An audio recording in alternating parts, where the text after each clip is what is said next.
Hello. I hope you guys are doing well on today. This is a ASMR Ramble chant once again, and today we're going to be talking about something serious. I know there's a smile on my face and all that, but we're really going to be talking about something serious and important. And I don't, I'm kind of purposely smiling because I don't want people to kind of tune away and think like we're going to be in depressive state or anything like that. No. We're trying to jump up out of those things is really what we're doing. We're trying to get some freedom, get some help to get past that loneliness, the depression, the anxiety, and all those things that hold us back from living the fullest life possible. Mental health has always been a struggle since man's been on this earth.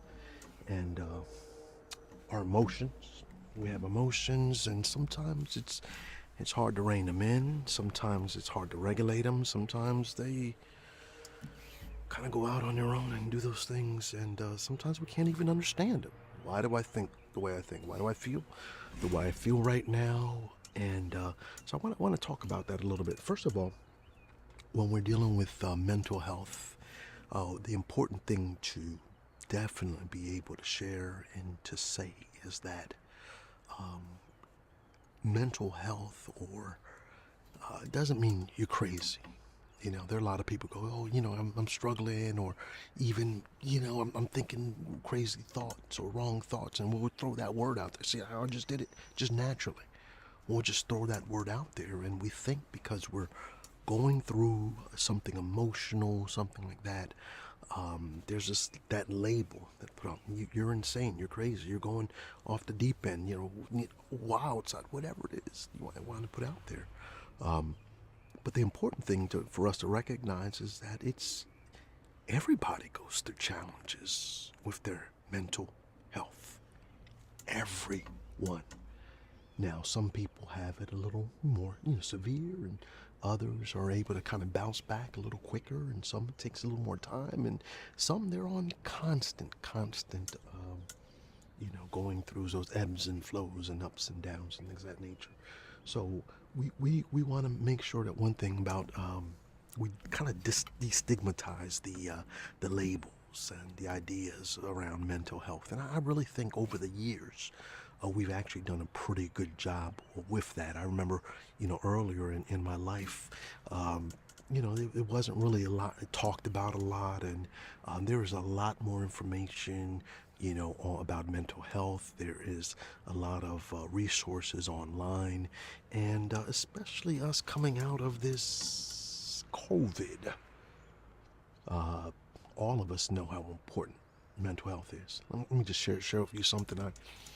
I was struggling with mental health during COVID, and I'm sure that's nothing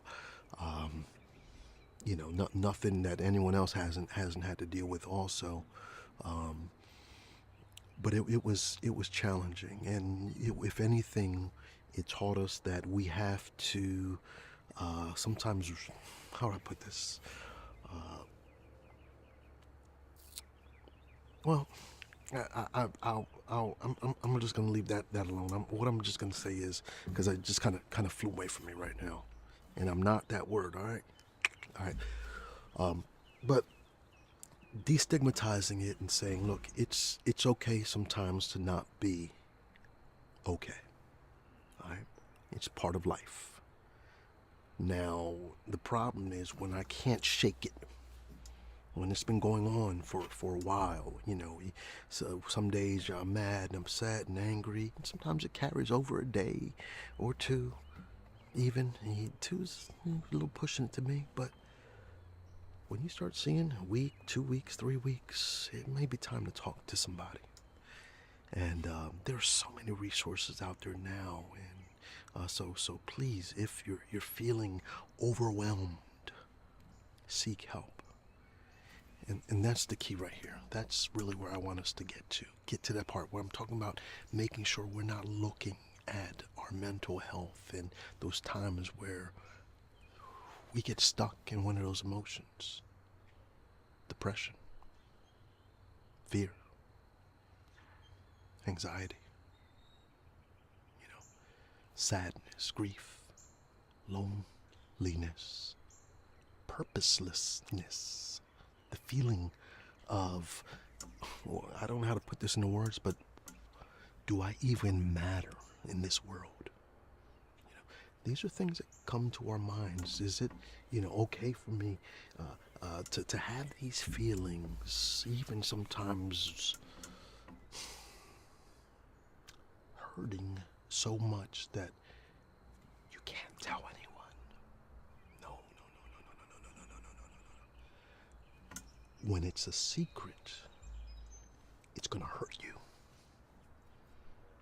That secret that you're holding on, and how you're feeling and how you're thinking, and all of those type of things, and you don't think anybody else will understand. You don't think anyone else can be able to identify with what you're going through, and so you zip the lip and suffer in silence and think it's just gonna go away. It's just gonna go away. Just give it a little more time, a little more time, a little more time. Maybe you're even seeing people are saying things, and people are asking you, are you all right? And you're putting the face on for a moment, and then you're right back. Put the face on when you have to go out, and you're right back. Or maybe it's even getting harder to put that face on. People know something's going on. You definitely know something's going on. But yet many still suffer in silence. Rather put on the mask than do the work. And that's where it is. It's work. During COVID, I had to reassess myself. The type of employment that I have, I really deal with a lot of people.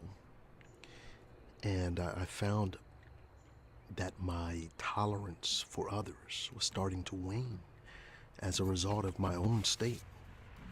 And normally, hey, you guys see me on here, and while you don't know me personally, I think you can see some clues about the kind of man that I am. I love people. I care about people. I like to help people. And so I surround myself. I'm in a field where I help people. That's what I do.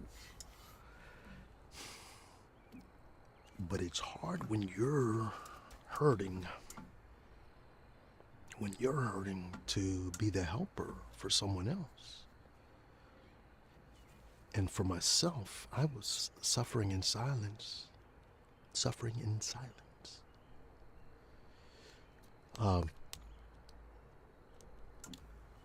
Came to a point where my wife said, "Look, you need to talk to somebody. You need to do something." And I wouldn't, and I probably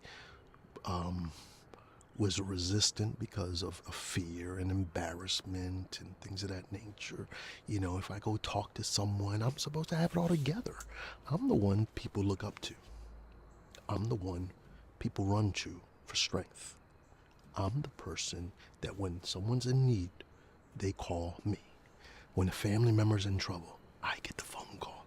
When this one is struggling, can you talk to him? I mean, that's the type of dynamic, that's the type of life that I live in. It's just been, I didn't ask for it. It just happened.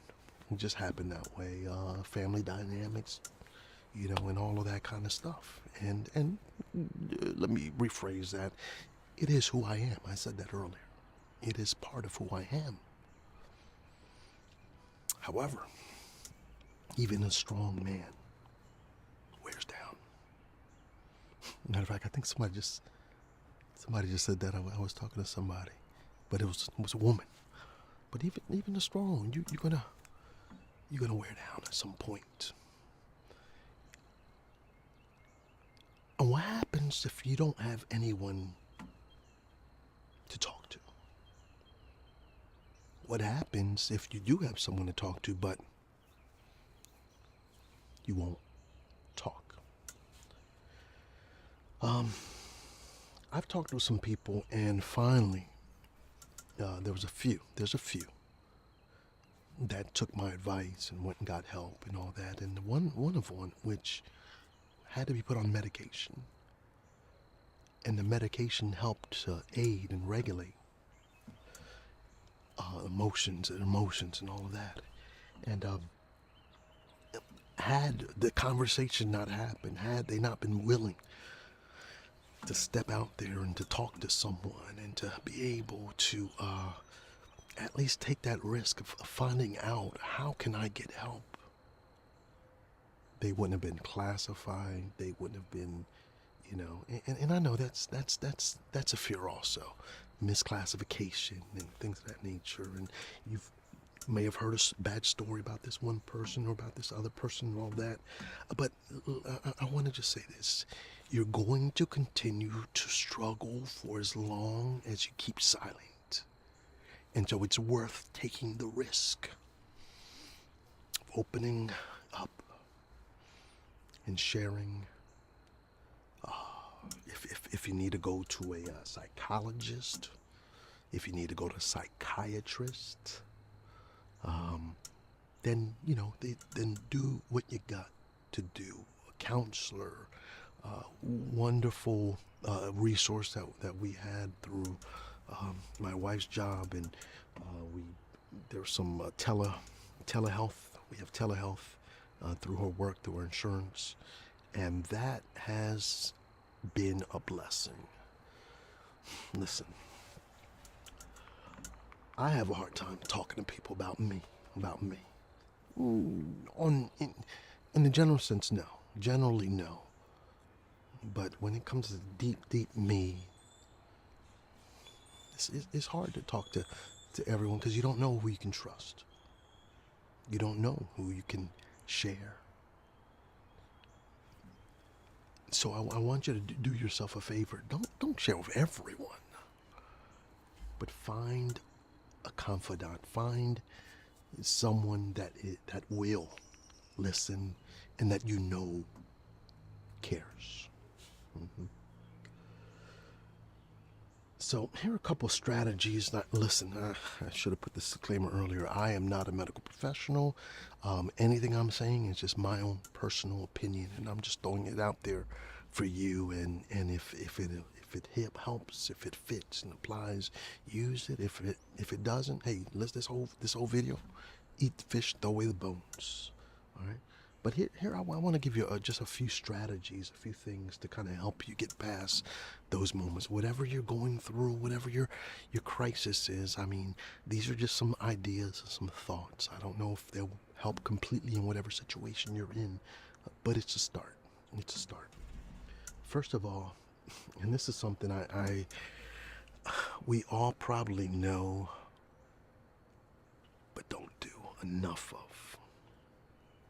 And that's healthy eating and exercise. What does that have to do with mental health? A whole lot. First of all, probably one of the best things for our bodies is exercise. And we don't mean you have to go to Planet Fitness and spend an hour there or anything like that. But we got to get up. We got to get active. We live such a sedentary lifestyle now that it is becoming very challenging. Very challenging. Weight and things of that nature. I'm going to share with you something at the end that I'm getting ready to do that I'll probably be sharing here also. So eating right and exercise is vital. Well, first of all, you've heard the old phrase, you are what you eat, right? If we're eating a whole bunch of bad food and McDonald's and this all the time, that stuff's going to weigh on us.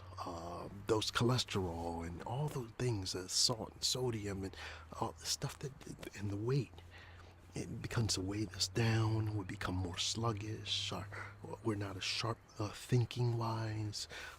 And so it's really important for us to start getting back in exercise and eating right. And here's the great thing about exercise. All of these different chemical explosions happen in exercise. A lot of the chemicals that are manufactured try to replicate what the body is already doing. And so if we go out and we exercise each day, have you gone out and taken a good walk and then kind of gauged your sense of well-being and how you're feeling and how you're thinking? More likely than not, after that exercise, after that walk, after that run, after that jog, after that swim, after that game of basketball, game of baseball, after whatever those activities, if we've done them and done them right, don't overstrain yourself or anything like that. But if you've done it right, you're gonna feel better. Well, think about that for a moment. I can intentionally, when I get myself in one of those pits, I can intentionally get on the treadmill, hit a bag, boxing bag, do all these things in order to help the body to start to release all these chemicals. So we get all these beautiful chemicals, endorphins. First of all, endorphins are like painkillers, really. The body sends this out, and they're also mood elevators. So all of a sudden endorphins are going around, and then dopamine. You've heard of dopamine before. That's a definite feel-good chemical. And in dopamine, you've heard people don't take dope. Well, the body creates dopamine. The body creates dope. It's a neurotransmitter. It plays a crucial part in the brain's reward and pleasure system. And so, endorphins, dopamine, serotonin, as well as many, many, many others, these chemicals are produced, and they help you to gain well-being, not just at that moment, but it progressively will help if you continue on this path of eating right and also exercise. Something else, one of the things you see that I placed on this channel was guided meditations. It's something that I've been using for years, and that's why I create them, because I found so much help in guided meditations, and so I wanted to share with you guys also. And I hope to do some more in the future, and you actually learn a little bit more on how to make them more effective. But meditation, I think if anything that could help, it's meditation. Stopping, looking inward, reflecting, being still, trying to still this mind that I have. Listen, do you see how many videos I put up in the last 2 years? While having a full-time job, while having a family, while my mind is always firing. I've got to be actively and doing something. I'm always, but that's good and that's bad, because at some point I gotta slow down, and usually when I slow down, it's a crash. Instead, meditation helps you to slow down. And sometimes people, instead of doing some of these other things, they'll take on drugs, alcohol, and all these other things in order to try to mask sometimes, or what they believe is this will give me those feelings, those feel-good feelings, and they actually do, temporarily. And usually, just like I was saying, usually there's a crash, and when it's a crash, even over an extended period of time, you're smoking your stuff and you're drinking your stuff, and for the first little bit of while, you feel great until you don't, and then the underlying issue is still there, a new issue, or many new issues, because we could be hurting our bodies inwardly, our organs, and all of that with the stuff we're taking in. All right, so that's an added problem, an added issue, and not only that, these things, alcohol, drugs, these things change our brain chemistry. It changes that reward system, and so you can actually hurt yourself and go in deeper into some things that you should not be getting into, because you've been trying to mask and maybe suffering in silence. words. It's time to say something. It's time to tell somebody. If there's one person on this video that takes my words seriously, and you go and you find some help, then this whole video is worth it. Let me just look at my notes, make sure I didn't leave anything out. Oh, yes.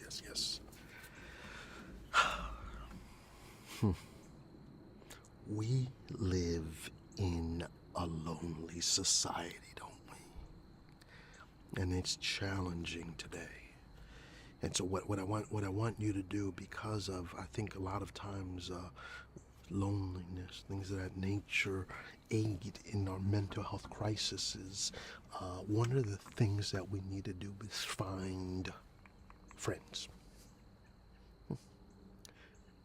Find help, get some help, find some friends, get around other people, things of that nature. And and I know that's hard. Maybe you're an introvert. Maybe it just doesn't come natural.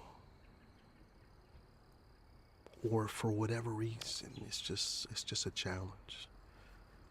And I guess I'd say to that, just start small, start small. Put yourself in some environments every now and then. Don't go to the big events or nothing like that, but find yourself, a few people.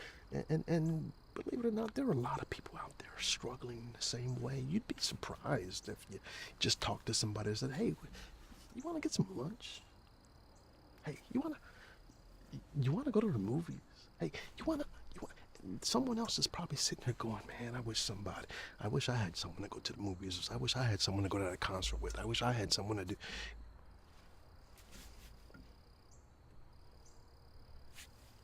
You gonna keep silent? You gonna stay to yourself? Or is it time to open up a little bit? Take a chance. Take a step out there. You ever heard? Beautiful. Don't you just love nature? Hey, that's a good idea there. Just take yourself a nature walk sometime. Go out there and connect with God, connect with nature. So find yourself some friends, and then there's so many online resources. I'm gonna put some resources right here in the description field below, if you'd like to be able to find some resources, some things, some places to be able to go. And of course, our comment section is open to you. I will respond as best as I can to as many as I can. If you have questions or comments or anything on there, I try my best to try to do something for everybody. If you put a comment, I try to say something. But I believe this could be a topic that might even challenge me if I believe it's as big as it is, or if this video reaches as far as it could. But nevertheless, I think let's be a tribe right here in the comment section. If someone's there and they're struggling and they're suffering and they're saying something, first let's be gentle with one another. I know this is the internet and you've got trolls and you got this and you got that. Come on, y'all. Let's do better than that, okay? Let's be gentle with people, especially those that are suffering right now through a lot of different things, and let's offer some hope. Isn't that a good word? Yeah, it's a word that we don't really hear enough of. Hope. And I think there is hope. I think there's hope beyond, the darkness and all of that muck and mire and all the stuff that's holding us back and the emotional baggage that we're holding on to. There's hope beyond that. Things can get better. And they will. If you put in just a little bit of work. If you step out there just a little bit. If you start to educate yourself, why? am I feeling this way? Why am I hurting? Going online and doing research, and I do that often. I research myself. I research the things I'm going through. I research, pains and things of that nature.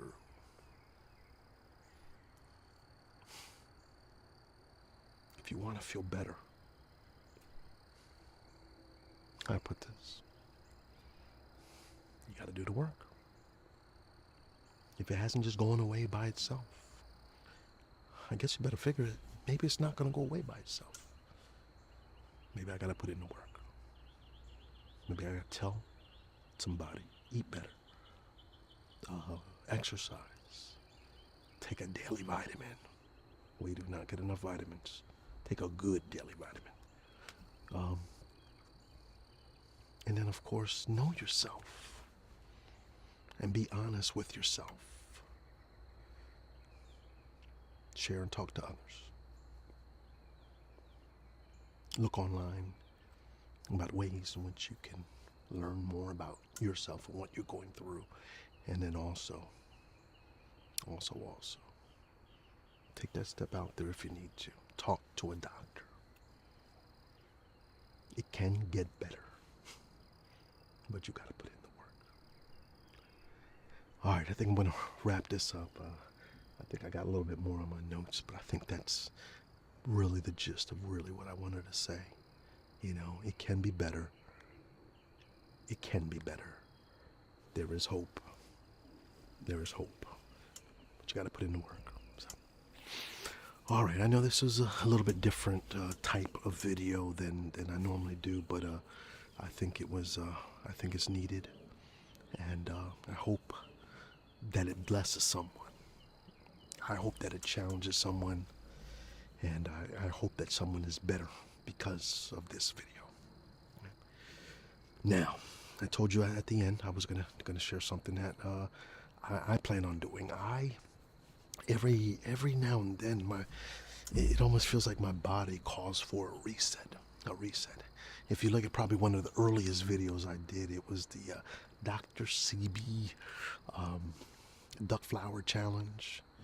That was when I had the channel. This same channel used to be called Happy Healthy Healing, and I had a video where I was taking this duck flower, and it detoxes, and I'm not suggesting you do that. First of all, I would never do it again. Let me tell you right now. But my point in saying that is that was the last time I was really trying to. The whole reason I took it was to try to do a body reset. Every now and then it seems like my body's just saying, look, you got too many toxins, you got too much weight, you got too much going on. It's time. And I'm feeling this time right now. I'm feeling the desire to do a water fast. I've done them before. I'm thinking of doing a 7-day water fast. I'm trying to get myself up for that. I think I'm gonna maybe do a little bit of keto first. I've done this before in order to kind of prepare you. It helps ease you into a fast. The keto, taking the carbs out and all that, so you don't have those spikes, and getting your body recognizing that you're not going to be having those insulin spikes and things of that nature. So I think keto will help me to be able to do the fast a little bit easier. So I'm thinking I may do a week of keto and then a week of water fasting. And so I'm not sure exactly time right now. I'm going in next week. I'm going to walk across the stage and get my master's degree. So I've got to actually fly down to Alabama, and so I'm gonna go down there. And after that, I think it's gonna be the right time to come back and restart, since I don't have a lot of other places to go. So I'm gonna let this video go.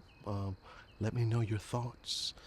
Don't forget to subscribe right here, Peppered ASMR. Listen, this is a channel where I do a lot of stuff. This is an ASMR based channel, but I take it a lot of different ways. And so if you like variety, you're gonna love it here. I do mainly role plays, but different type of role plays. Sometimes they're serious, dramatic. Sometimes they're funny. Sometimes they're just somewhere in between. And then I do also videos in which, just like now, we're just talking, chatting it up, and chopping it up a little bit. And then sometimes I'm a big Eagles fan, so sometimes I'll do something sports related or Sixers related or something like that. But I just do a lot of variety, think a lot of different ways. I get bored. I told you I'd be all over the place, so I need variety. I need variety. I hate doing the same things over and over again. So that's just not me. I see some channels, and it seems like every video is just almost the same type of video over and over again. And I don't knock that. Hey, it works, and it works great. I actually kind of wish I could do it because I see how the algorithm really blesses somebody who does that. Okay, man. I know it. I just can't do it. Know yourself. And so it might take me a little longer, but I got to be honest and be true to who I am. So anyway, all right, I'm gonna let you go here. This has really been a good chat, and I hope you gained something out of this. All right. God bless. Take care, and I'll see you in the next video. Bye bye. Hey guys, I want to do a little unique, different talk on today about leveling up your life. You know, I love video games. Many of you already know. I play like Fortnite, NBA 2K, and all that good stuff. And I really, really, really like gaming. We've been playing games. Well, you could say I've been playing games all my life. But no, seriously, I've been gaming now since I was in my teens. And, well, that was a little while ago, you know. But one thing I see about gaming and about, well, video games and all of that is that there are a lot of parallels between gaming and life. And I want to talk about that a little bit today. Today I'm going to talk about how to level up in life. I want to talk about 10 ways, 1, 2, 3, 4, 5, 6, 7, 8, 9, 10 ways to level up in life. First of all, you know, in games, normally you gain experience points in order to level up and get to those next levels. And in life, it's the same thing. You know, it's kind of like in school. If you don't pass the tests, you don't move on to the next grade. Well, in life, every challenge, every failure, every achievement provides you with a wonderful opportunity to grow and to level up. And so I like to tell people, don't even the setbacks are just setups for something greater, and it's just about to happen. As long as you learn the lesson from your mistakes, from the failures. Failure is not final. Failure is not fatal. It is part of the process. Yes, indeed. So firstly, we gain experience points in games, and you gain experience points in life. That's where the gray comes in. That pepper here. That means I've been around the block a few times. I've been around the sun 51 times, and that gives me just a little more experience if I've been paying attention. And luckily, I pay attention. All right, secondly, in games, you unlock new skills. As you level up in your games, you unlock new abilities, you unlock new worlds and things of that nature. And similarly, in life, investing time into developing your skills open up new opportunities, new career opportunities, new life opportunities. I remember Les Brown used to say I think he probably still says it because he's still living, but he said it's better to be prepared for an opportunity and not have an opportunity than to have an opportunity and not be prepared. In other words, it's time to always be preparing.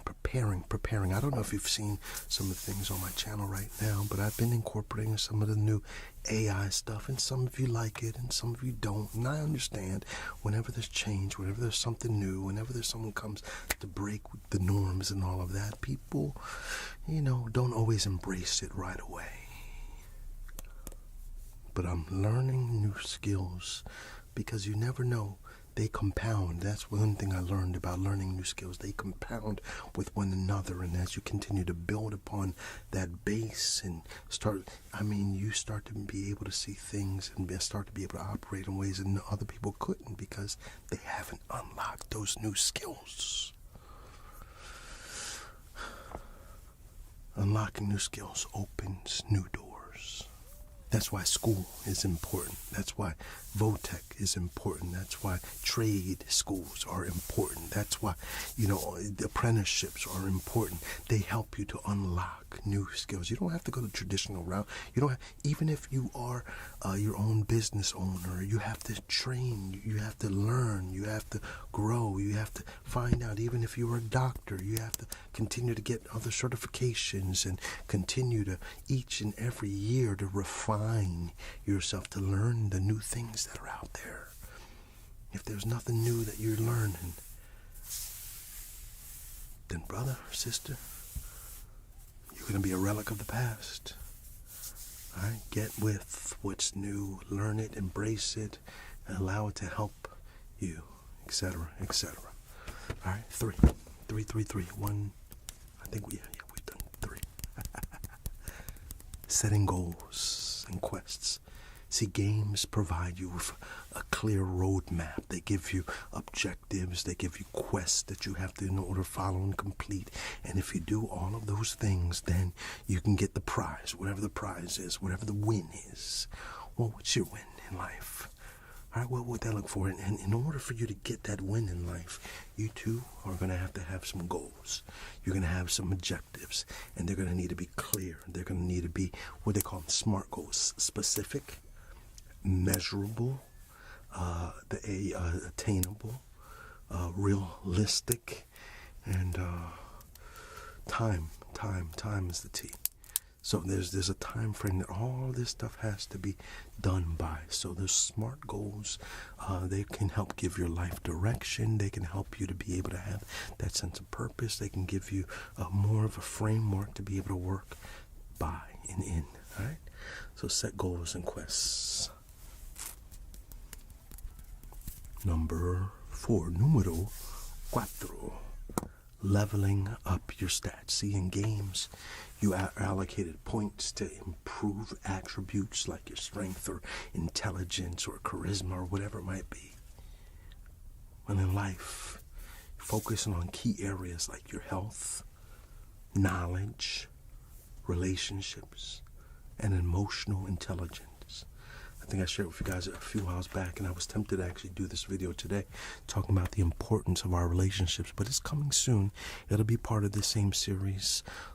Probably tomorrow I'm going to do just more traditional role play on tomorrow, but anyway, one of the things I talked about is the importance of relationships.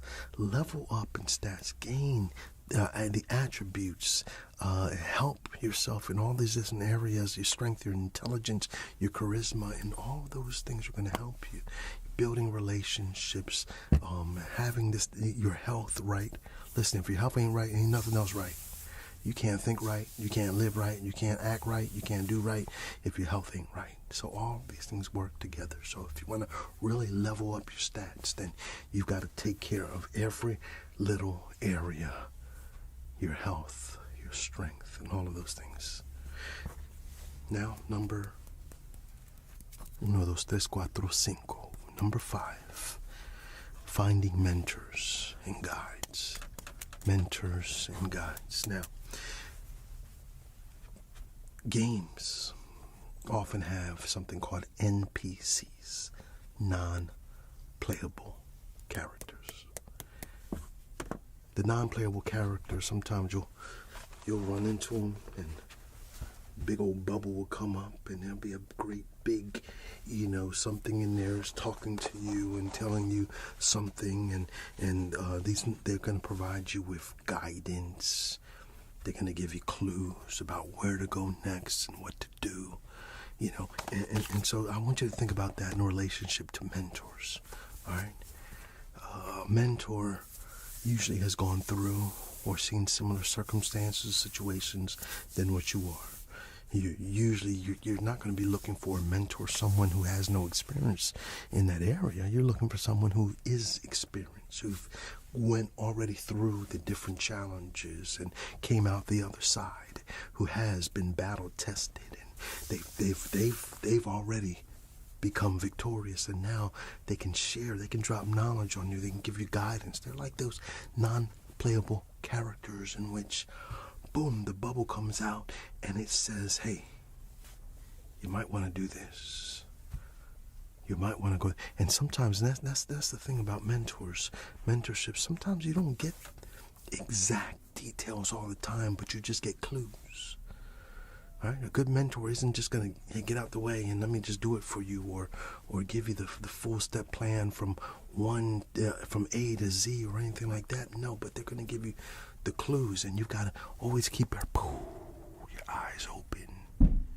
You got to always keep your ear to what they're saying. You got to always, be looking for those type of things. But in life, we need mentors.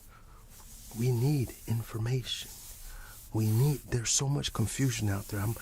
Many of you already know, I love the Bible. I studied the Bible. And there's, in Acts chapter 8, there is a story where there's a man that's had been reading Isaiah the prophet for a long time, and all this time, and then someone comes up to him and goes, do you understand what you're reading? And I love this statement he says right afterward. The Ethiopian eunuch says, how can I, except someone guides me? In other words, all that time you've been reading, all the years that you've been traveling to Jerusalem and all that, reading these same scriptures and didn't have a full understanding because there was no person to guide them. Listen, I'm one of them people that I'm ashamed to say this, but I'm usually a one-man crew. I edit, I think of my ideas, I collaborate as far as talking with other people and things of that nature, but for the most part, I'm a one-man shop. I bounce ideas off of people and all that, but then I'm here filming, I'm here editing, I'm here producing and doing and all those kind of things, and it's hard for me sometimes to seek out a mentor. You see, it's important to seek out mentors because mentors have gone through the battles and can see things you can't see. They know things you don't know. Their perspective is different because they've played multiple roles in different things and all that, and so they have a fuller perspective of the road where you're going down. You just see gravel and trees, but they can see beyond the trees. They can see beyond the horizon. And so those are the people that can help you and give you those tools necessary as you go on your journey. Seek out mentors. I know it's challenging sometimes. I know it's tough. I know, sometimes we want to hold on control and think we've made it by ourselves, but we need help from others. How can I unless someone else should guide me? All right? And then overcoming challenges and bosses. You see, in games, there are obstacles, powerful enemies that need to be defeated. And what we do in life is the same thing. There are challenges. You go to work, right? And what are some of the challenges at work? Well, sometimes you have peers that are jealous. Sometimes you'll have this. Oh man, if I could testify over every time I've gone into a workplace and tried to shine, and then the more you try to shine, to try to grow and to try to get level up and all of that, the more and more you're going to have, you know what they are, haters. I remember being at a job and getting a promotion, and they brought the whole crew together in order to tell them about my promotion. And I remember someone else stomping out of the meeting once they heard I was getting promoted. Now, my promotion should not have been a shock to anybody because I was consistently number 1 or 2 in stats every single month. So, number 1 or 2 in stats for like over a year, every single month. So it shouldn't have been a shock to anyone, but it wasn't really about me. It was about that person. That person was upset because they could not see themselves being able to attain the same thing I obtained because they weren't willing to do the same thing I did. You know, I wasn't taking breaks. I was hungry for promotion. I was hungry for advancement because with advancement came some more money. And I was a single father trying to do it and trying to do it right. And I'm sorry, I needed to get somewhere and get somewhere fast. So get out of my way. I am working hard for this. Tunnel vision. I guess I'm still, some things never change, right? Because I'm working hard on this channel. But anyway, you got to overcome those obstacles. You got to overcome enemies. Matter of fact, since I brought this into it, this YouTube, one of the things I had to learn very, very, very quickly being online is to not listen to the noise. Not listen to the noise. Right now, I've been uploading a few AI. Maybe not listen to the noise is not the way to really put it. What I really mean is not give too much to the haters or to the people that don't see what I see when I see it. You know, some people say, don't do this, don't do that, don't do that, don't do that, don't do that. But they don't really understand the thinking behind whatever is being done, or they can't see the direction that you're really trying to go, or they don't, even if you don't agree with, you know. And it's tempting to always bend to what someone else says. And one of the things I learned online is you will never, ever, ever, ever, ever,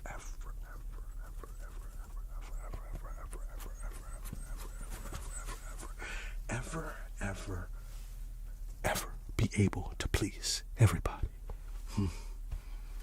So then you got to figure out, well, am I here to please everybody? No. Well, first of all, no. Do I have to listen to everybody? No. You got to listen. You got to look at your stats. You got to look and see what the people are thinking, what the majority are doing, and all of that. But you also have to realize you are the content creator. You're putting out the content, whatever it is that you're doing. And maybe, you know, I'm talking right now in the context of online, YouTube, and all of that. But I had to learn, you know, look, some people are going to like it. Some people are not going to like it.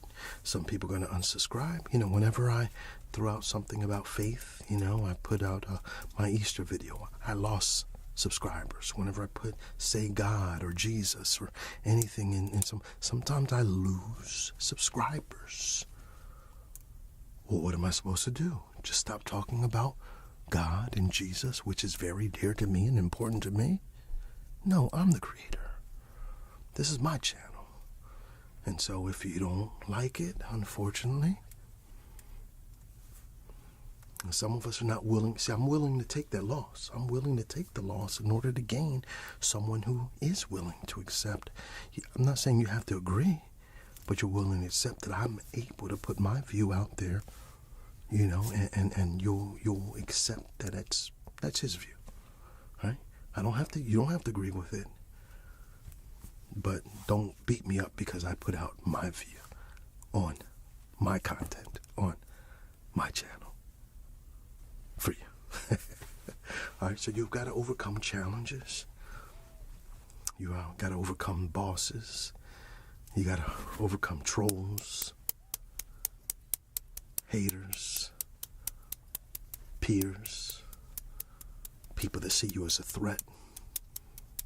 See, everyone isn't happy when they see you growing and you leveling up and everyone's not happy. But continue to do. You got to overcome. Embrace the challenges, embrace the bosses, and see them as opportunities for growth and personal development, okay? Number, what are we on? 7, good number. Teamwork makes the dream work. I like to play a lot of Fortnite. And I play a lot of solo games. But then there are times where I want to play duos, trios, or squads. And I can't play solo the same way. I play with others. See, you want to team up with others. Just like we were talking about mentors and all that. This is a little bit different. Maybe, like, here's an example, collaborations, right? YouTube. I've luckily been a part of a few collaborations. I've created a few collaborations for others to be able to get on board also. And I think those are wonderful, wonderful ways of coming and team working with others. And so many games, once again, they encourage you to play with others, and the goal is still the same, right? You're just doing it with a team. And you've got to operate differently with a team than you do solo. And so I encourage you to find your team, whatever it is. If you're doing real estate, you're going to need a team. You're going to need a lawyer. You're going to need lawyers. You're going to need scouts, people looking out for properties, things of that nature. You're going to need good closers. You're going to need people to rehab. You're going to need a team. There's just certain things you cannot do if you're going to do something big. Certain things you just can't do by yourself, or it's going to be very limited because you're doing it by yourself. A team is going to help you do much more than you can by yourself. You dig? Okay, all right. I think we're winding down to the last 3. Well, in games, you earn achievements, you earn rewards, and you celebrate those things, right? Boom, leveled up, and then there's a explosion kind of thing that happens on the screen because you've leveled up, or things of that nature. There's a different sound bite that comes out because of you leveling up, or a cheer, or whatever it might be.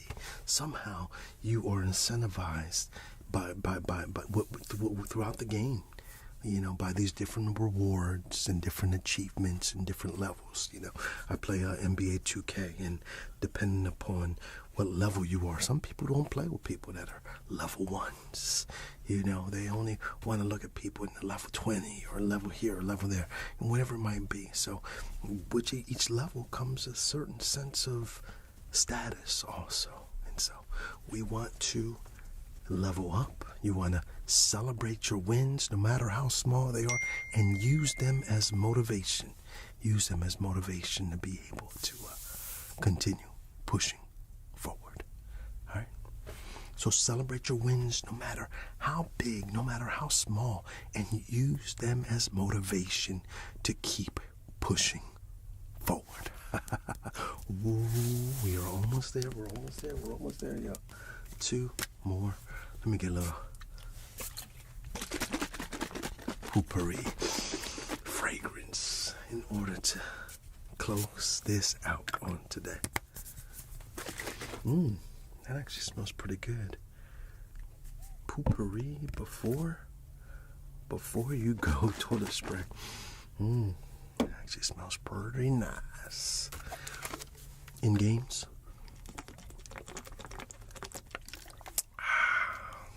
sometimes you die or you respawn.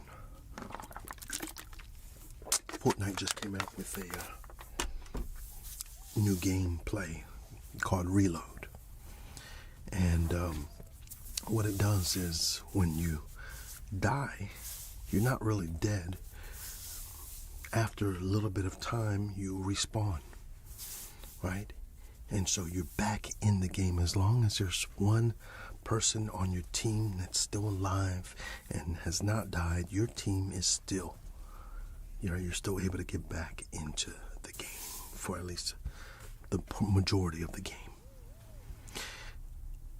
In life, I'm going to talk about failure again. You're going to fall down. You're going to mess up.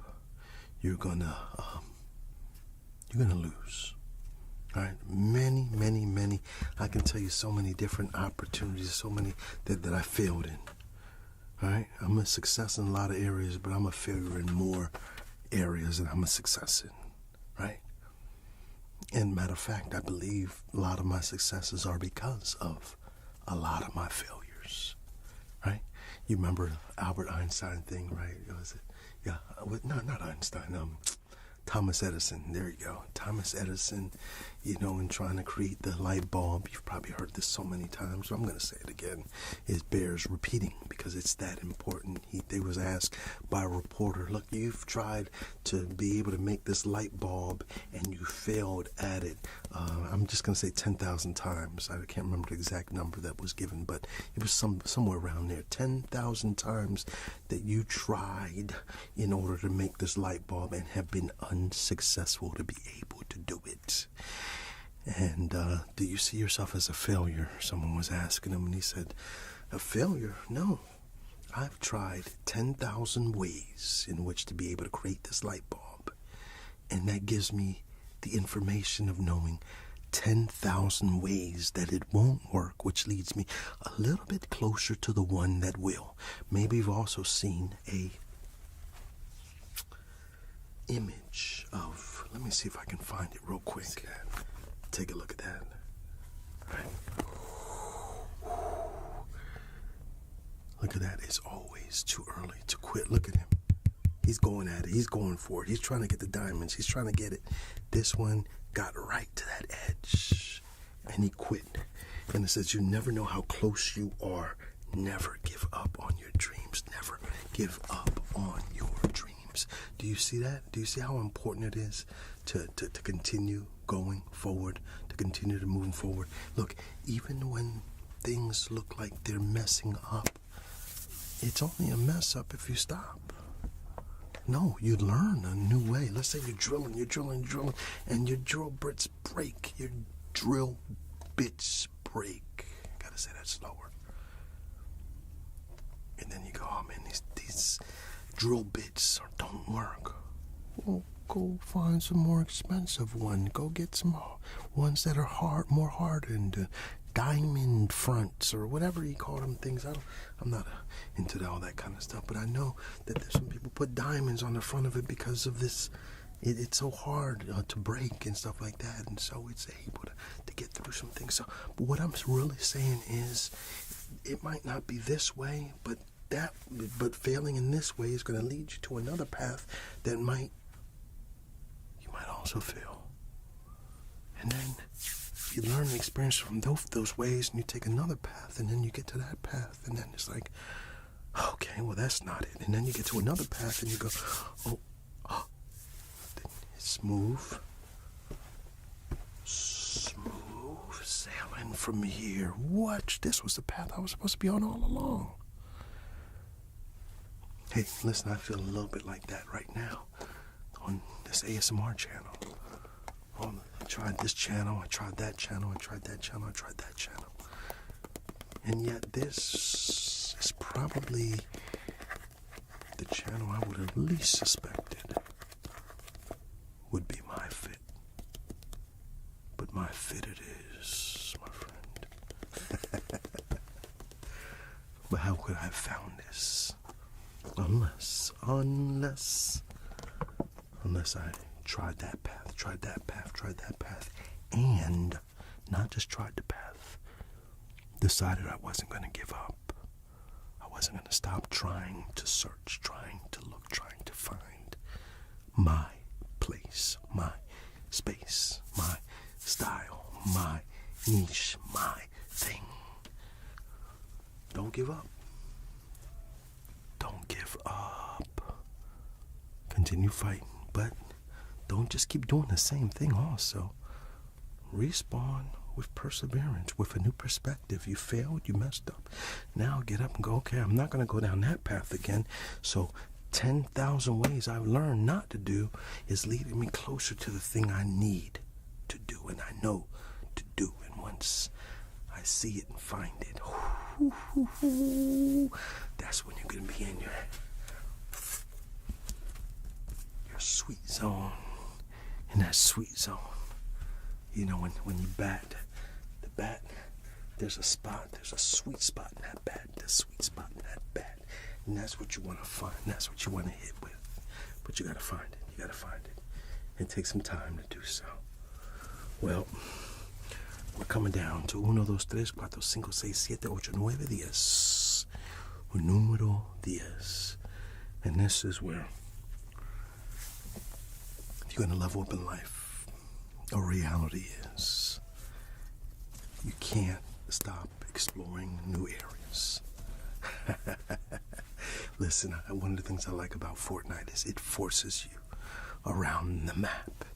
The storm comes and the storms are coming and you gotta run from the storm, but it forces you into areas that you probably never like to really go into, or different towns where you don't like to go, or you just haven't gone. Eventually, you are going to be on that old map when they start out a new season. You haven't traveled to any of the different areas. But by the end of the season, I guarantee if you've been playing, you've been around that whole map a few times over. Why? Because you have to. And it's part of the game. Well, in part of this game of life, the game of life, if there are new levels, there are new areas, there are new worlds to discover, there are new things to find out, and in order to do so, you've got to step out of your comfort zone. You've got to go into different lands that you've never known. You've got to see things that you've never seen. You've got to experience things that you've never experienced. You've got to learn things you didn't even want to learn, all that. But all of those things help to compound. Your knowledge is going to grow. Your mind is going to grow because you are putting yourself out there in order to grow.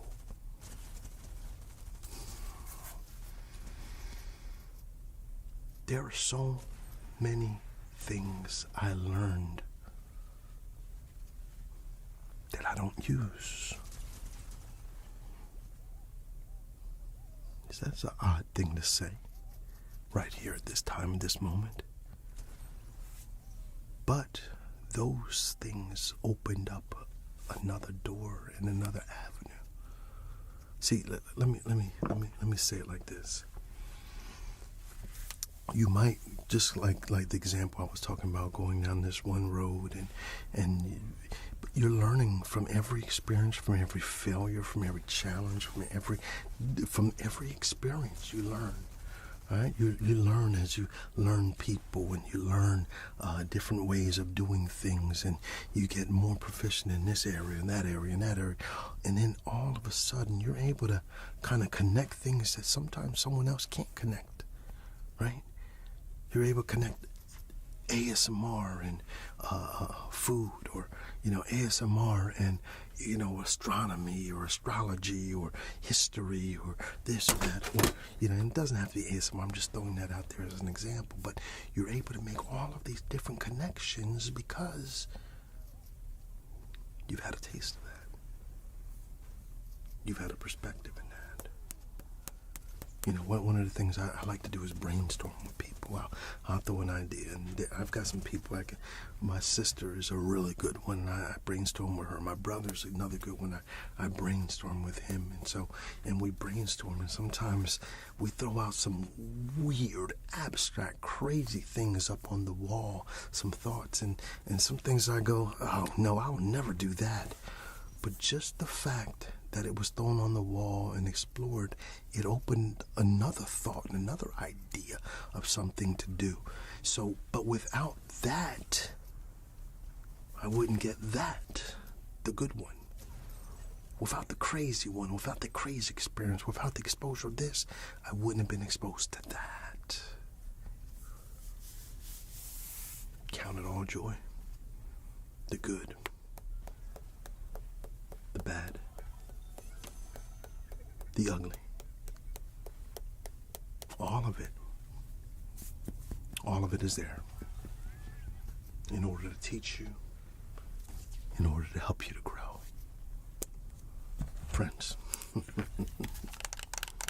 gamers, participants in the game of life. Leveling up is possible for you. How old are you?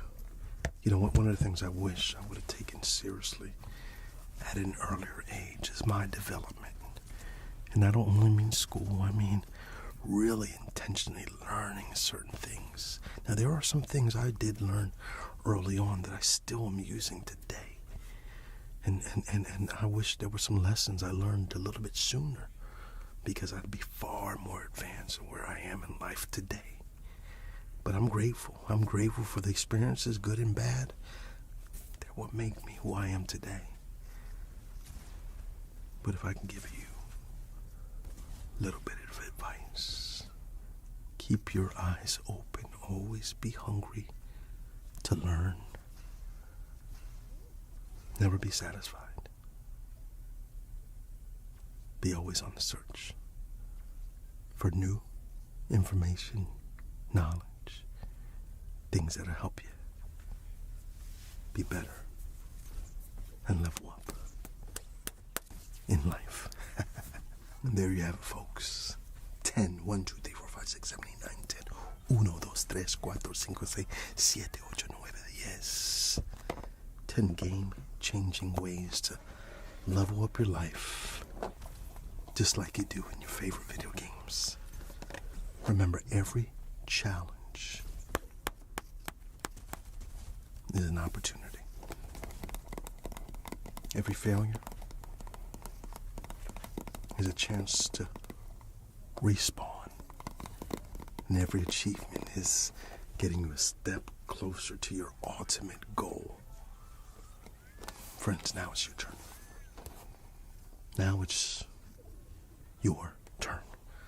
Share your leveling up stories in the comments below, and don't forget to like, subscribe, hit that notification bell so that you can be alerted every time we upload a new video. And until the next time,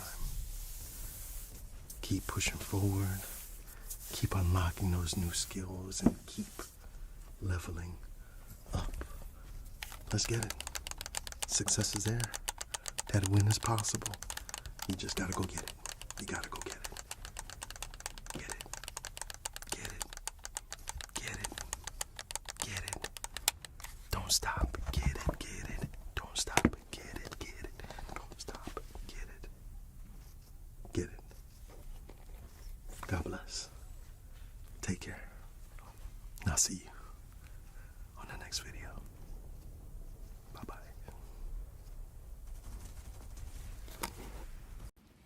I used to be the life of the party. I used to be the class clown. I used to be the one of the popular kids in school. Sports kind of elevated me to a certain level, and people started looking at me more in my latter high school years than earlier. I was oftentimes, because I bullied a little bit, because I was chubby and had glasses, and hair was kind of unkempt, things of that nature. And so I was bullied a lot, and then I kind of came into my own in high school, got rid of the glasses, put in contact lenses, got on the wrestling team, was a captain of the wrestling team, and so that really kind of put me in a whole different level in high school. And then beyond, I just started kind of walking in that and growing in kind of understanding who I am and being more and more, confident in myself. I work around lots of people. I've always been a people person. I mean, I think you guys can probably see it come through in a lot of videos. I communicate with people. I empathize with people. I sympathize with people. I mean, all of those type of things. And so I've been around people and I'm people person. And let me back up a little bit too. My mother, people person, dad, people person. Matter of fact, both of them charismatic, both of them. And so being around people was something natural. But today, something's different. Something's different. Not just with me, but I'm seeing it in a lot of different places. This word called loneliness. In loneliness, you can be in the middle of Times Square. You can be surrounded by people. You can be in, whatever gathering, and even be functioning in that gathering and still be lonely. I'm sitting in the car recording this. I had to get away from everybody.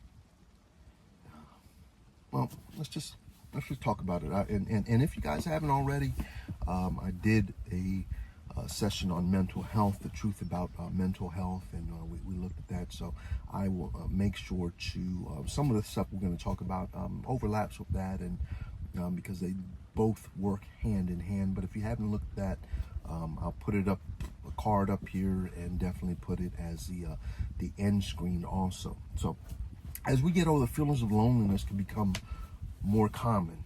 Sometimes people lose partners, they lose friends because of situations. You might have to move away, or maybe even cognitive decline, or whatever it might be. There are millions of adults, I guess I'm focusing on adulthood, but this phenomenon is equally challenging to youth, especially in this day and age. And we'll look at that a little bit. First of all, we've got so much access to stuff right now. Social media, friends. I remember the first time that this happened to me, and I'm sure this probably happened to many of you also, that I was in Walmart and someone that was on my Facebook friends list, I saw them in person. I actually got a little bit excited, like, oh wow, we're friends. And I went to them and I'm like, hey, how you doing? And they looked me right in the eyes and walked the other way. I remember standing there in that aisle going, okay, all right. And this is like early on in Facebook and social media. Just because you have 1 million friends and you have the max amount of friends or followers or whatever it might be, subscribers and all that, doesn't mean you're not lonely. Don't battle loneliness, etc., etc. And so I just want to deal with and talk about that a little bit today. We've got so much access, but I think what's happening is we're creating artificial relationships. I mean, and I love ASMR. I love doing ASMR role plays and all that, and I'm glad that it gives people that a chance to have a little bit of that feeling of connection with others. However, let's just be totally honest. It's artificial, and are the relationships that we really need to be fostering are those that we can touch and feel and talk to and all that, and be able to give and take from also. And oftentimes you're not able to do that on social media, YouTube, TikTok, and all those kind of things. Those are, and I'm not saying there's nothing wrong with it. Of course, I love being able to do that and give that connection to other people. But if that is the only thing that you're going after, all these artificial types, then there's something bigger that's being missed. So we'll talk about that a little bit. I think in this world we've been kind of conditioned, in this current world we've been kind of conditioned to isolation, and especially in the American culture and a lot of other cultures. You have a family and friend units that are all together. But think about the way we grow up. We grow up, our children in the American culture, it is you grow up and you send them out, and then you stay alone. You hear this thing called empty nest syndrome. In a lot of other cultures, it's no, we stay together and we support each other and we grow, and and maybe a few break out, but then a few more go with them, and so you're always kind of around people, and usually love people, loved ones and all that. But in our culture, in the American culture, that's what it is. And I'm Dominican and Puerto Rican, but I was born here in America, and I have assimilated into this type of culture, and or our family has, rather. This is all I've known for the most part. But one of the challenges is that you often, once again, like even right now, we have 2 daughters in the house, and one of them, she's graduated and all that, and the other one, but she's still in the house, but she's getting ready to, for the next year or so, go. We have another daughter, the youngest, and she has about 3 more years of high school, and then, more than likely, she's going to be gone, and we're going to find ourselves, my wife and I, with that empty house. And if our relationship isn't firm and strong, then that's going to be challenging for us also, and that's probably a whole nother topic for a whole nother day. But the key is, I want to focus on this loneliness, because as I have been seeing it in a lot of people. I've been seeing it in youth that are at home, and as soon as they close the door, the only connection they have with someone is a device. Maybe mom and dad are out working, or they don't. There's just no one else home and all that, and so only time they have for connection is going to school. And then you have other people who have gone beyond that. Their only connection is work. And then, and so it seems that the older we start getting, the fewer and fewer friends. And here's the other challenge: the fewer and fewer risks we take to make new friends. Mm-hmm.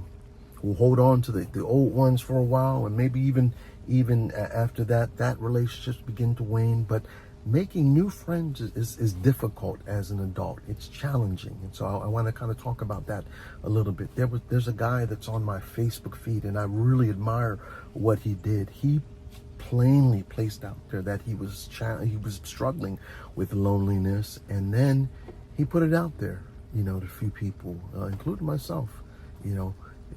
Let's go out, let's do something, let's do that, let's do that. And I'm thinking, I'm going, wow, man, I don't do that enough. There are so many times where I feel lonely and isolated, and I'm not, my wife and kids, yes, I'm saying beyond that. It's challenging as an adult sometimes. Especially when it's supposed to look like you have it all together. If you look at my life and you really know me, from the outside, it looks like, oh my goodness, he's got it all together. I mean, he's got the nice house and the family and the this and the that. But people don't know what people really struggle with right here. And loneliness is one of those things that I've struggled with. I think many people struggle with, because it's also about opening up. It's also about shared experiencing. It's also about sharing yourself and someone else sharing themselves with you. And once again, as adults, we start putting on the look as if we got it together, and then there's an appearance by others that you've got it together, and so they won't approach you and you won't approach them because we've got it all together. We don't need one another and all that, which is the complete lie. First of all, we don't all have it together. I don't care where you live. I don't care if you're a millionaire, billionaire, trillionaire. You got the same struggles. I don't care if you're a janitor or whatever your occupation is, we've got the same struggle. The struggle is the same. Matter of fact, it might even be more. You've got, if you're a millionaire, billionaire, you have to isolate yourself for so many people. So having true, meaningful connections is so important, and yet so difficult. So here's some things that we're going to talk about. Here's some things that you can do to kind of break out of this. Now, once again, this is not, I don't have all the answers. I'm just kind of throwing stuff out there. So if there's some things I've missed, some things that you found, let's be a community. Let's talk to one another. Let's help one another. Put them in the comments below and share with others some ways in which we can get better and not be lonely. And I just want to make this one more statement before we move forward to tips and suggestions and things of that nature. There can be loneliness that's brought about by chemical imbalances, things of that nature. So if you're finding yourself in that state, like a depressive state and all of that, please seek medical advice, please, on the mental health video that I talked about earlier, and that I'll share with you again. I really discussed that. The secret, having that secret doesn't help. You got to put it out there. You got to open. You got to ask for help. You got to verbalize it. You got to go through emotions for it, or else, if the secret has power, let it out. Tell it. Tell others, I'm struggling. I need help. And you don't know how many, there's so many people that are willing to help and can identify. That's the thing. We often think we're alone. I'm alone in this. No one else feels this feeling. And look at him. He's got it all together. Look at her. She's got it all together. Look at them. That family's got it all together. Look at this. But yet we realize how many times you turn the news on and you see a family that looked like they had it all together. And then a tragic event happened. I'm not going to spell it out. You've seen enough news articles to see all of a sudden the family's gone. And everything, the appearances didn't really reflect the reality of their life. And so let's not find ourselves there. What are some things we can do? First of all, if you find yourself lonely, pursue your interests. I want to give you something that I did. You've seen that I've done some theater thing, and acting and all of that. All of that was for me to get out of the house. All of that is for me to go out and pursue my interests and passions and things of that nature, to creatively be able to surround myself with other creative people and things of that nature, to push myself and do things, but to force myself, to force myself into some other social environments, and there's a joy in that because there's a shared experience. All of us are trying to do the same thing, and we're working together as a group and all of that, and it's a creative outlet for everyone. But it really helps to be around other people supporting a common purpose, a common goal, common cause. And so maybe it's pursuing something like that. Or there's a lot of community centers out here, youth community centers, even adult and senior citizen community centers. And the whole idea within there, oftentimes there are different activities, there are different getaways and group traveling, different places. I know I see sometimes going to plays and things of that nature, and even casino. Hey, be careful with that. But you know what I mean? Getting out there a little bit and putting yourself out there will go a long way in your own mental health and in breaking that and in occupying this thing called space and time. The other thing is volunteer work. I want you to really think about that. If there's something that you're passionate about, why not find a way for you to go ahead and volunteer and be able to, once again, there's a greater cause, and you'll find more people that are similar to you because it's the same cause, and so you can build with others that maybe think similarly and things of that nature, and there's a connection, there's a connectedness to that because of that. Now, of course, this is a common one for many people: pet companionship. I unfortunately, my sister this dog, and that's not, I can't even call her a companion. It's like a part of the family, Autumn was a wonderful pit bull, and pit bull mix, and she was part of the family, and unfortunately, she's passed. But I think for my sister, she's of course devastated by it, but at the same time, Autumn served a great purpose in her life for a long time. It gave her a reason to get up, get out, and walk the dog, and provide and give love and give instruction and receive love, and and all of that. And so if of course the tragic the event that often happens with our animals, their lifespans are not as long as ours, so more than likely you'll have to deal with some grief at some point. But the companionship is good companionship, needed companionship for many people. And so I do want to encourage you, if you love pet and you're a pet lover, to by all means look into that also. Also, there are therapy groups, things of that nature. I'm a person that says, look, you don't have to suffer alone. It doesn't have to be a secret. Let it out and tell others, and try to be able to get some help. And of course, church. Church is such a vital thing. Now, this is, obviously for those of you who are people of faith, I think you can find great fellowship with the church, and coming together. Once again, you have a shared purpose in coming to worship God, and then from there, oftentimes it branches off into other things. You can grow in other relationships, maybe in small groups or this, and they'll have other activities. But here's the key: don't suffer alone. As long as you're alone, as long as you don't sing anything, you're just going to continue to suffer. And as long as you just keep doing the same thing, if you keep doing the same thing, you're going to keep getting the same results. If you keep doing the same thing, you're going to keep getting the same result. And so if you find yourself stuck in whatever, loneliness, depression, anxiety, whatever it is, don't keep it a secret. Tell someone. And maybe in just that conversation, even, there'll be a release for you.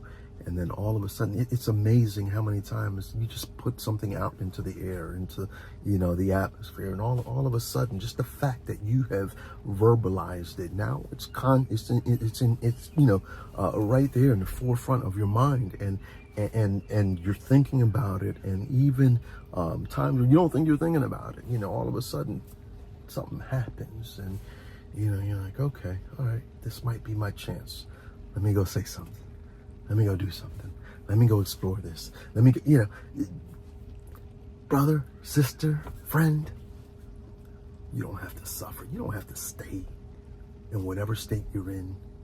Don't believe that lie. This is just how I am. This is just how it's going to be. Things will never change. Those are lies. And sometimes they're lies we tell ourselves because we don't really want to do the real hard work that it takes to get past it. But I'm saying it's worth it. It's worth it. It's worth it. You don't have to struggle. You don't have to stay in that pit. You can do better. Now, I hope you take my challenge. I hope that this encourages you. And if you have any questions, comments, anything at all that you want to add, go ahead and put it down there in the comments below. And hey, don't forget, I did another video on mental health. If you hadn't watched that yet, check it out here. Bye-bye. God bless. Take care. Don't forget. Just because you're in this place doesn't mean you have to stay there. You can be better. You can do better. Go for it.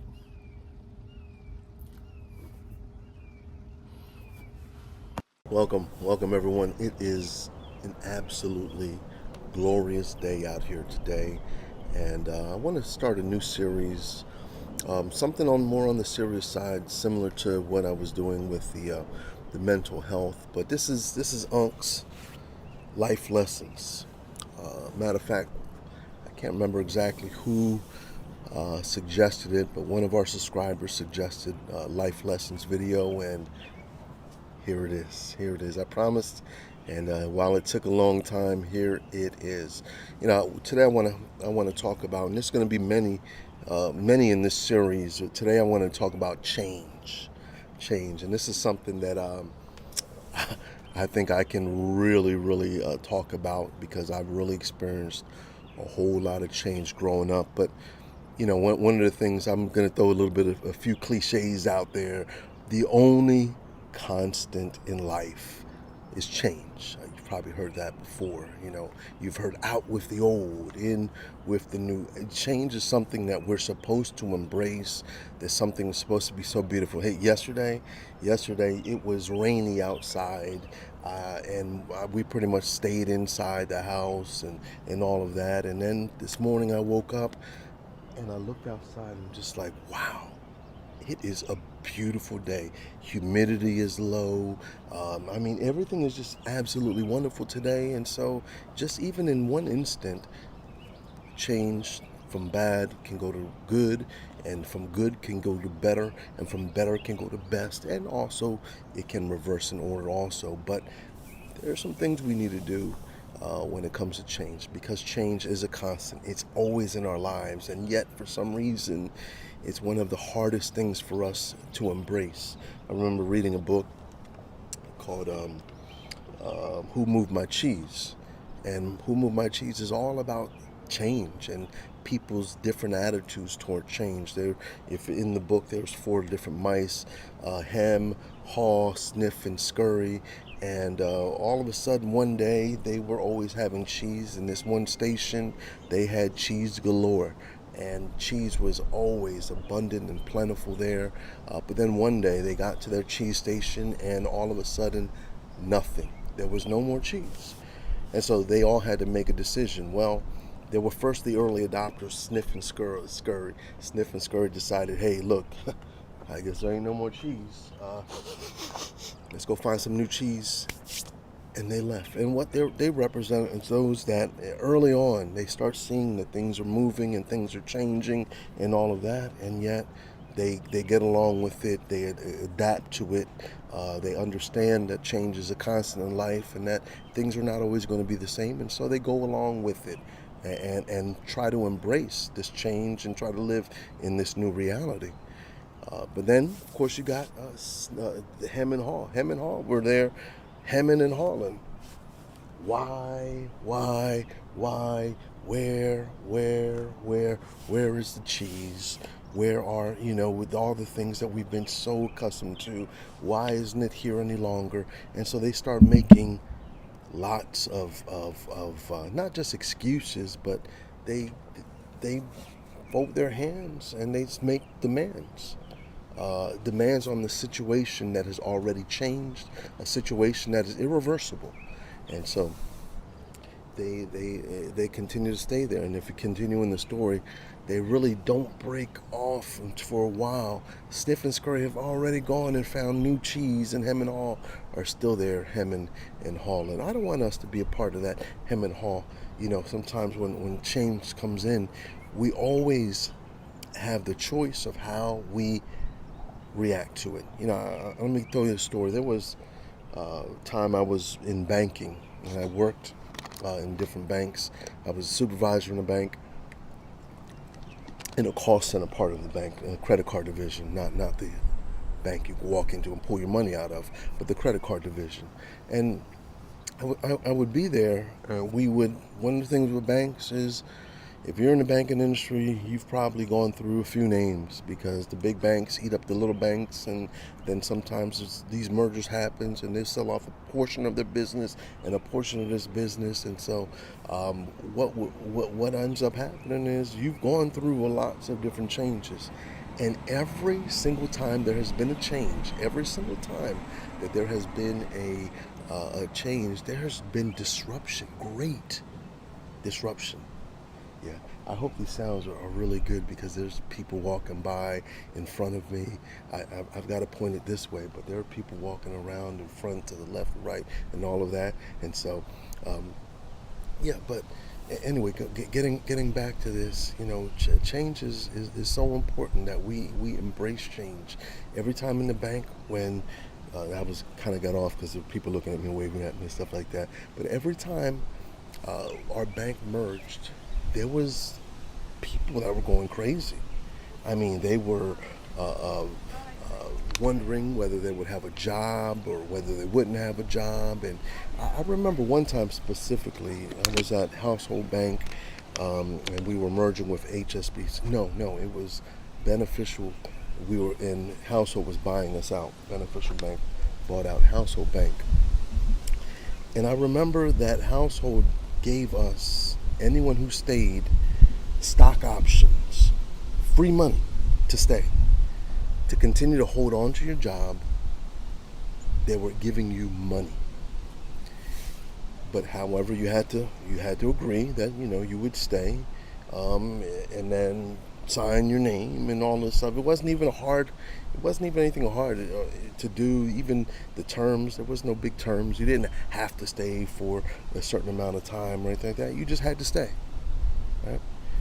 There were people, because of this change, because of this process of change, they were suspicious at the new company. They were suspicious at the stock options. They were suspicious. And so they were like, I don't want no parts of signing anything. And so they didn't sign. And you had a deadline to sign by.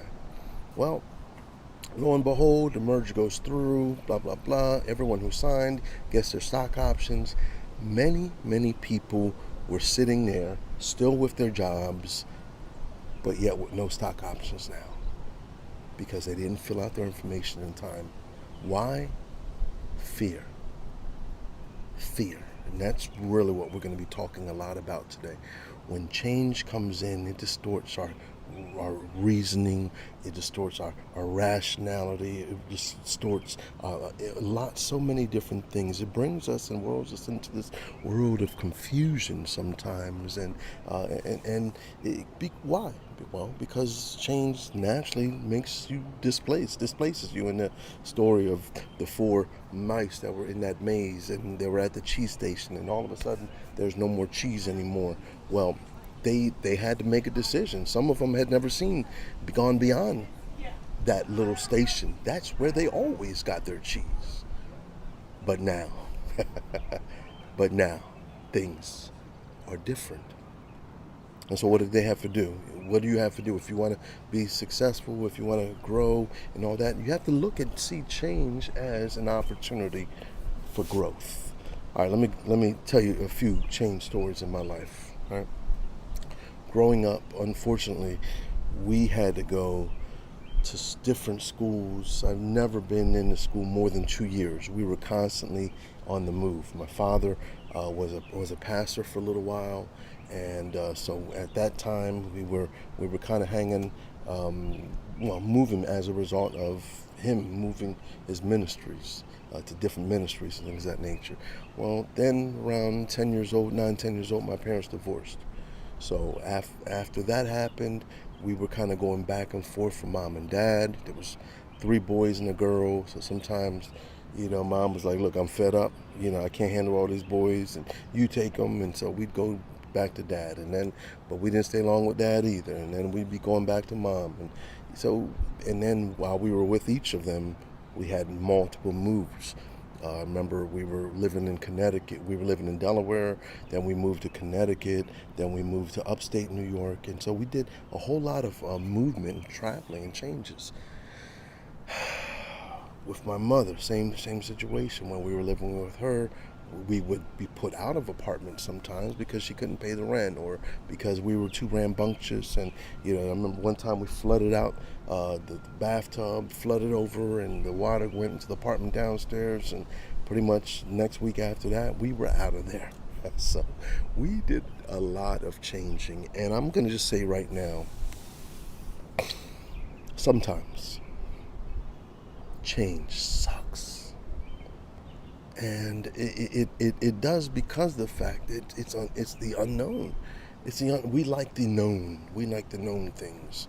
It forces you to kind of operate in that area of unknown, and that's the scary part because I don't know. Look, if you've been at a job for 10 years, you know what to expect. Pretty much, you know how the day's gonna go. You've seen the patterns and things and all of that you can assess. You can go, okay, I've seen this happen before. But if you're being put in a brand new environment, then all of a sudden you're the new person again. Now you've got to learn. Now you got to put yourself vulnerable to be out there and make mistakes and things of that nature. But also, one of the most important things is it forces you to grow. It forces you to grow. It forces you to grow beyond what you're able to do by yourself, having been in the same situation over and over again, and so it gives you new opportunities, new exposures, new times to be able to stretch yourself into areas that you probably never even thought you were even good at. Listen, I'm now a speaker. I'm an encourager. I'm a motivator. I'm a public servant. I have so many different hats that I wear and all that. And the skills, my communication skills, are the very things that help me in all of those things. Right now, in talking with you and connecting with you, I develop communication skills. Guess how? By having to communicate. I noticed my brothers and my sister and myself, we all are great communicators. We've had to be. We had to be put in different environments. We were in ghettos, we were in projects, we were in the suburbs, we were in areas where it was primarily all black, we were in areas where it was primarily all Hispanic, we were in areas that was primarily all Caucasian. And guess what? I had to adapt and find and live in all of those different settings. I remember upstate New York. Yeah, I've shared with you guys before. We were living in Amsterdam, New York, and this little dog kept barking at me, and all of a sudden I'm like, what are you barking at me so much for? And so I asked, I said, why is he barking at me? He said he never seen a black man before. I'm thinking, where am I? This is upstate New York, but we were the only black family in town. There were some Hispanics and there were some whites. And I think there was one Indian also, but we were the colored family in town. You have to live. It wasn't a place I chose, but we had to learn to adapt and all of that. I've heard this saying: change is inevitable. Growth is optional. Growth is optional. And so what we want to do is take every change, every opportunity as an opportunity for growth. And if you look at it that way, you're going to be able to maintain it a little bit better. So moving to a new city. Maybe some of you find yourselves in that situation. And it's time to move out of mama's house and dad's house and all that. And I know it can be scary. I know for myself, it was scary. I knew I wanted to get out of the house, but I didn't know how. And so the first time it was leaving to be able to go serve in the military, and so that forced me to kind of get a little bit more mature, and definitely gave me a lot more other experiences and all of that. And then came back home from the military, and I came back to mama's house for a little bit. And then after that, it was like, okay, well, gotta get out of here. I can't hang out with mama too long. Love you, mama, but you as a man, you want to start growing your wings and going out there and becoming self-sufficient. And so left back out, and I think at this time we moved in with my brother, my sister, and so all of us moved in together. That's a little challenging. That was a little challenging, especially if your name is on the, on the lease and all of that. And so you got to be responsible. But you know what? One of the things I learned, this is life. Life, you're going through these different changes, and you've got to just make adjustments along the way. There's no clear path to being a success in life. You try some things. And don't beat yourself up because you didn't try. Because you made a mistake about it. At least you got up and tried. You know, that's the important part. I've fallen down so many times, so many times. I mean, I can't even, I couldn't even count how many times I failed, but I just truly believe that the failures are the very things that motivate us and help us to get past it. Hold on one second. I'm gonna just slow down a little bit. Got some people walking by. So let me. I wrote a couple of notes on here. Okay, I did want to show you some of the biggest changes that happen in our life. All right. Well, one of them obviously moving, careers. Ooh, I think I want to stay on this for a little bit. Careers. A lot of you, I know kind of my target in here, and, is like 18 to 35, if I look at my analytics correctly. So a lot of you are right there in that area where you're making decisions right now, making decisions for your careers and things of that nature. And I think some things have changed over the since I grew up. The mentality used to be, you get to a company, you stick with that company, you stay with that company, and you retire with that company, et cetera, et cetera. Well, I'm noticing two different things right now. First of all, companies are not loyal to employees, and second of all, employees are not loyal to the companies. And so that's a little bit different than what I remember, but some of the old school stuff that was told, I still think works. It still works. You might just have to adjust it and work it in today's a little bit differently. But one of the first things is get there and shine. Well, let me say that again. Get to work, get there on time, and shine. You want to be successful? Get to work. Get there on time. Half the success is availability, being present, making sure that you are there. There are so many people calling out every moment they can call out, and very not dependable. I've been in the management side, and I've been on the other side also. One of the things of being a manager, you're looking for dependable people we can call on, people that are going to show up and all of that. Why don't you become that? Become that invaluable person. The one, maybe they'll let everybody else go, but they go, you know what? Not this one, not her, not him, because they're so valuable. They're so dependable. They're always on time. They're always about the business. They're doing those things. And see, those things get recognized. And don't only do it for recognition's sake. I mean, you're going to get recognized. Do it because it's the right thing to do, and adopt that as a mindset. And see, if you adopt that as a mindset, that goes with you wherever you go, whatever job you go to. Any place I go, I want to do it. I want to grind. I want to shine. I want to make sure I'm doing my best, giving my best, because I want to be recognized for giving and doing my best. You understand what I'm saying? Hey, do that on your YouTube channel. You do that in every area of life. You do that as a husband. You do that as a father. In every area of your life. Get there. Put your thing down. Do it right. And be consistent with it. Show up. Show up often. That'll separate you more from the crowd than you even know. Secondly, well, I've already given you a lot more than one or two things on this. But let me just add one more layer to that. Do the right things even when no one is looking. Let me say that again. Do the right things consistently even when no one's looking. Why?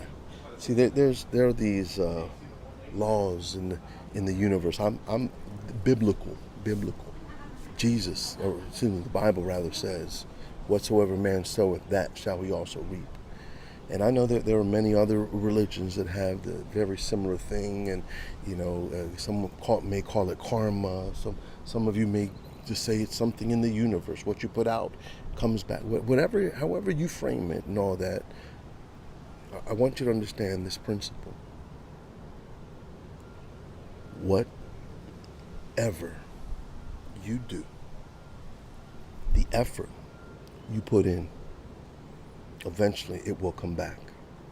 All right? The Bible says, whatsoever man soweth, that shall he also reap. I want you to think about that for a moment. He's using an agricultural terminology. He's saying that as a farmer goes out and he takes his seed and he tills that ground and he prepares it and then he sows the seed into that. And then I want you to understand something about the sowing process, that he doesn't reap from that immediately. He or she, the farmer, reaps that in the space of something called time. That's the important part. Time. Whatsoever man soweth, that shall he also reap. We say, well, I'm not reaping nothing. I'm putting all this stuff out and all this, but I don't see anything coming back. Well, because you're forgetting that element of timing, right? You've got to not just sow the seed. You can't just water it one time. You have to sow it.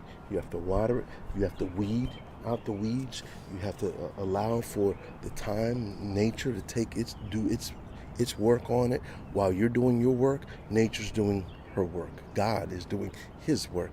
And so all of that that's happening right now is happening in the space of time.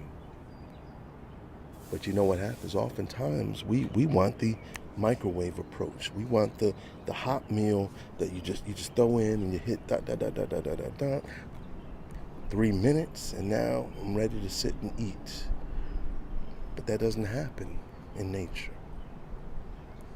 And it doesn't happen in our successes usually. I know you'll see every now and then someone who became an overnight success. All right? That's the minority. That's not the majority. The majority have to sow, have to water the ground, have to continue to weed, have to continue to do all the work necessary to anticipate a greater harvest that's going to come later on. And if that element of time is not there, what happens is there are many people that give up in that span of time. I share with you guys, I just received my master's degree, and it was a grind. It was a grind to get it. But one thing I just made sure every single semester I did something, do something. Even the semesters I wanted to take off, I forced myself to do something. I said every semester I'm going to take off this next semester, and by the time I kept getting those emails and the phone calls from the counselor saying, "Are you going to register? Are you going to?" I'm looking at it going, all right, I'll at least do one class. Let me just do one to get a little bit closer. And usually I did at least 2 classes, 2 to 3 classes. Why? I understood, look, if you just continue to sow the seed, if you continue to do it, eventually you get to the end. You get to that harvest. But when you get to the harvest, there's a rejoicing time. But you rejoice a little harder when you know you've put in the work. When you put in the time, when you've waited and sacrificed and all of that, you know. I'm gonna give you one more quick thing, you know. Since I'm talking about this element of patience and all that, this channel is a testament to exactly what I'm saying right now. This has been the hardest channel to grow that I've ever grown, because I've tried to grow it a different way. Before I was taking shortcuts and doing different things and all that. This channel was a channel in a niche that I didn't really understand well. Now I believe I do. I think I'm firmly entrenched in this niche now, but it wasn't so, you know, when I first started. And so I was growing and adapting, and change was definitely on the horizon, and I was scared to tell people I even had an ASMR channel. I was scared, you know, what others would say, and friends and family members would but yet I continued plugging in. My first stuff wasn't getting much traction. I wasn't getting much, but I said, you know what? I'm gonna stick to it. I'm gonna stick to it. This is different. Yes, this is different than any other channel I've done before. It wasn't my first time on YouTube. I had made big channels and successful channels on YouTube before. However, this one was a whole different beast, and it took a grind, and it's still taking a grind. Took a grind to get recognized, to start being, out there and being known. I created so much content. Created so much content to try to flood the market, to put myself out there and make sure that when you type on things, you see my name. And then there's a lot of strategy into some of the things. Maybe you don't even understand everything I'm doing. Sometimes I don't understand the things I'm doing, but it's trying different things. I change up things. I change different styles, and I try different things. Oftentimes, you see that on here. I test out shorts. I test out this. I test the new features they're going to give out. I'm going to be on AI. I'm going to try it. I'm going to try anything that's thrown out there. Why? I have the end goal is a successful channel, but the way to do it, I don't. Nobody gave me a map or a manual, and you ought to do this and you have to do that. No. Try this. It doesn't work. Try that. That doesn't work. You try that. You try. It's constantly trying new things. And I guess what I'm really trying to say is embrace change in your life. I know it's scary. I know it's uncomfortable. But the quicker you can embrace change, the quicker you can be like Sniff and Scurry in these moments, and say, you know what? Okay, change is here. It sucks. I get it. Uh, but I'm going to find the good in this. I'm going to look for the teachable moments. I'm going to put my big boy pants, my big girl pants on. Or, can you say that, big boy pants? Y'all understand what I'm saying? I'm going to step up to this challenge. There goes a better phrase. I'm going to step up to this challenge and look it in the eye and say, hey, maybe I can't do nothing about you, but I'm going to figure out a way that this situation is going to be helpful and be a blessing to me. And so, hey, I don't know if I said something to make you think a little bit. I hope I made you think a little bit. If you got any questions, any comments at all, put them in the comments below. Also, I want to be doing a series like this. I know today we're just really just talking about a little bit about change and all of that, but I want to really be bringing some real topics to you. I want to talk to you about grief a little bit more. I want to talk to you about some things like maybe your mom and dad forgot to tell you or didn't tell you. Finances. I know I got a rude awakening when I got out there in the real world and started figuring out that, man, I don't know nothing about money, and so I had to come to that realization and then start learning on the fly. And so I want to teach you some things that I've learned and all of that. And so stick around if you like that kind of stuff. If you like ASMR role plays or these life lessons and life talks and things of that nature, or just if you're like me, hey, stick right here, Peppered ASMR.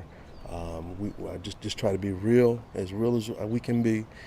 Try to connect with you, and us as a family, as a community, connect with one another. If please, if you see something, you have something of value to be able to give out to other people, put them in the comments below. And I think that you are going to like this next video that's coming up. If you haven't checked out the mental health one, that's exactly what I'm going to be putting on the screen for you to check out right now. So if you want to do that, go ahead and check that out. Is it that side? Hold on. I think it might be this side. Well, whatever side it's on, you'll know. Go ahead and click on it, and I'll see you on the next video. All right? Take care. Well, hello, my Peppered ASMR fans. Today I want to do something a little bit different. No ASMR role play or anything like that. I want to share with you something that's kind of been on my heart.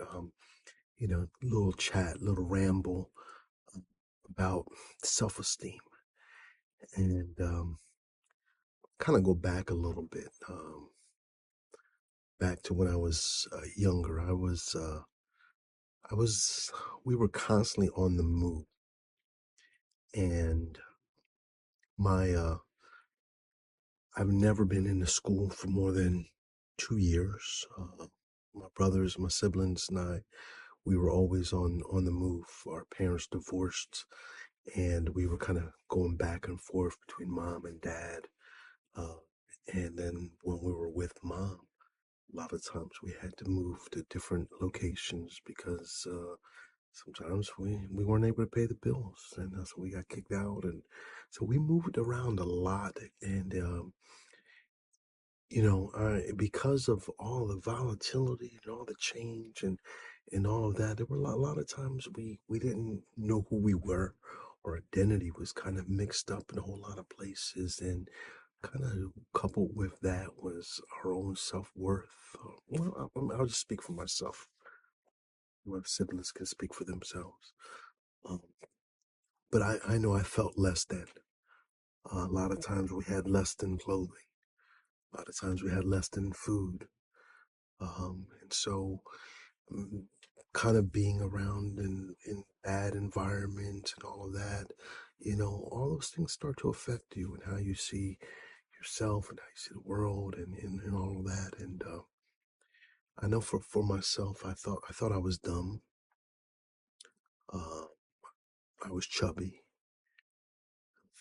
Still a little bit now, but I wore thick glasses. I mean, thick glasses. I've had surgeries as an adult, eye surgery as an adult to correct it, but and still I wear glasses, but I had real thick glasses, and as a youth, I was teased. I was chubby. I had glasses, and I was always new. So I was the new kid coming in, and that's not always not always a great combination. And so I got picked on until, but here's like a prelude to the future. Um, I didn't realize how strong I was, and other people didn't realize how strong I was either. And I remember. So I think these are kind of some of the moments that kind of allowed me to start waking up and seeing my inner strength. Um, this is kind of a little crazy story. Um, I had, I was in there was, I was like the bully magnet. Once again, I was chubby. I had the glasses. I had that look, and everybody always wanted to test me. And one of the things with that is I didn't know my own strength and my own power. Um, and so I remember one time there was a kid that he said I was looking at his combination lock.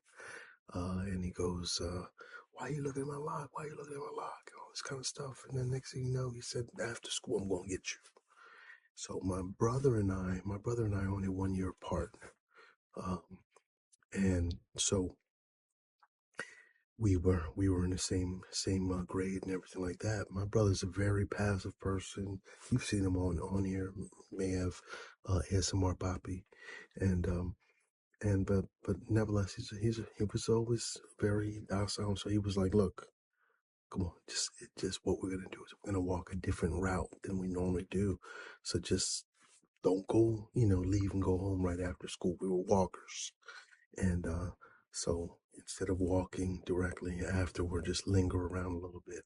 So we lingered around a little bit. We thought everything was good, and then we started leaving.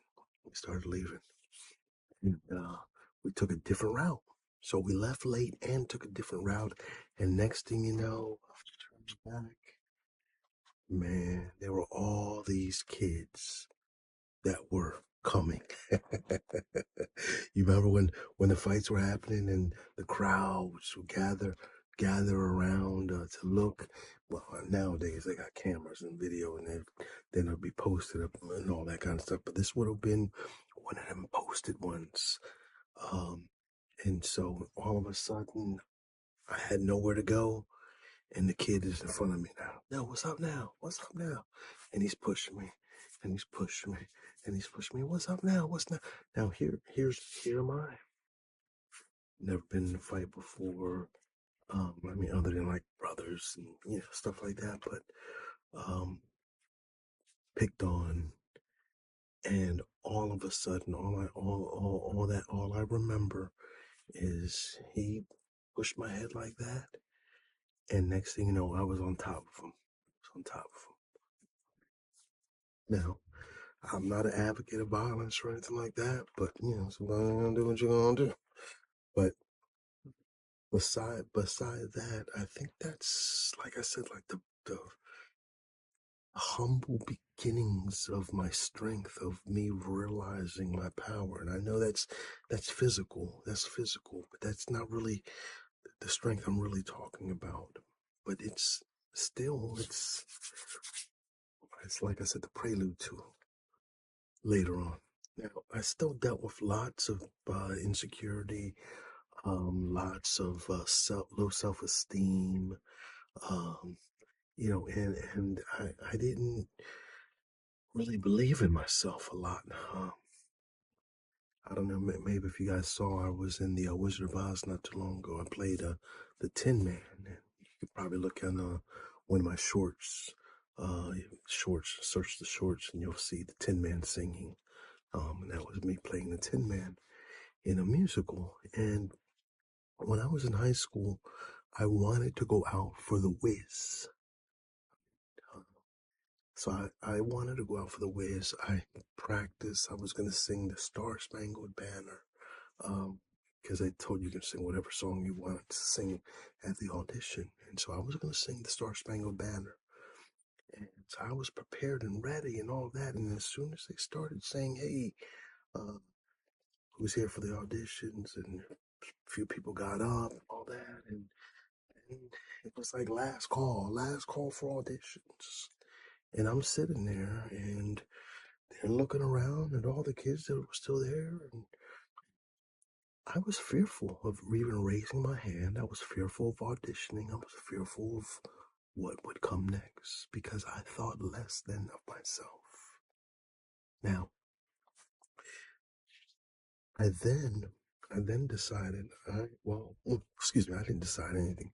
I sat there and then in a little while after they said, well, auditions are over, then they said, is there anybody that wants to be part of stage crew?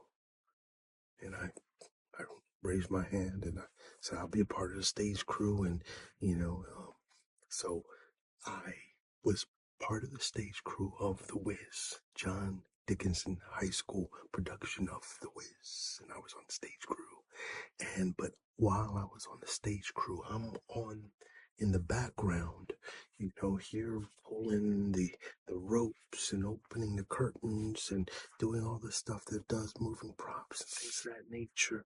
And while I'm in the background, I'm singing some songs, you know, like some oil to me,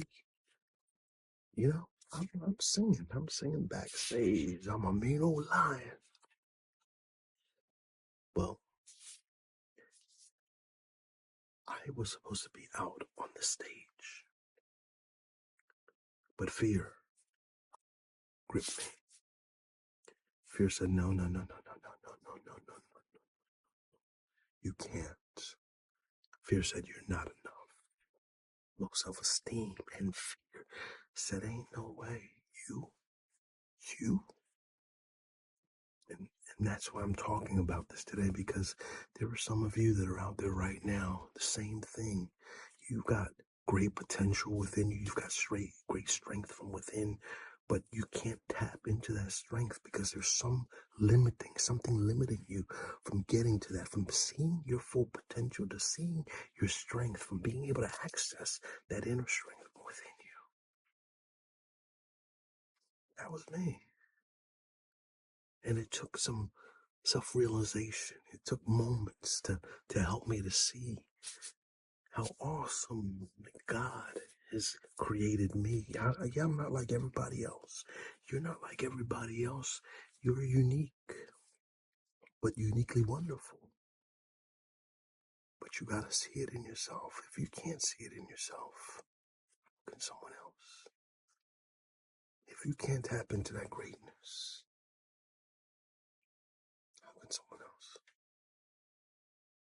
So some of the things that kind of helped me was kind of just putting myself in awkward situations. You know, there's something within you that says you can't, but and sometimes I think we want to do everything so right and perfect. I mean, it's kind of like you've probably seen a lot of people start YouTube channels and then never put up a video. Right? You got great ideas and all of that, but never started because you're fearful of failing. You're fearful of how others going to look, and do I have what it takes? Do I have enough? Do et cetera, et cetera. And if I could just give you a little bit, first of all, whatever you put your hand to when you start, you're probably gonna suck at it a little bit. Go back and look at my earlier videos. I was tempted to delete a whole bunch of those, but that's part of my journey. The time where those old videos are part of this journey, and then even in my life, that little fat nerdy thick glasses kid, he's part of my journey. And I gotta be able to look back and see the growth and the state, the different stages, and all you gotta do is just, if you keep striving to be a little bit better and to know a little bit more and to grow and all that, you'll be amazed at what you can do over a little period of time and consistency. But I think oftentimes what happens, just like on YouTube, we want to start out with the bang and have the viral this and the that and all that, and when we don't, we look at ourselves as a failure.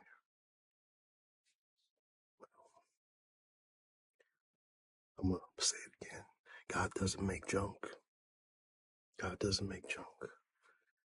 And just because you might be a little different than someone else, don't, I just hate the fact that especially I mean, I don't know how it is everywhere around the world, but we do it a lot here in, in the United States of America. We like to box people and make everyone be standardized in a certain way. Schools, they have a certain teaching style, and actually, it's been there's been a lot of innovation within our educational system. So, but I think we need a whole lot more.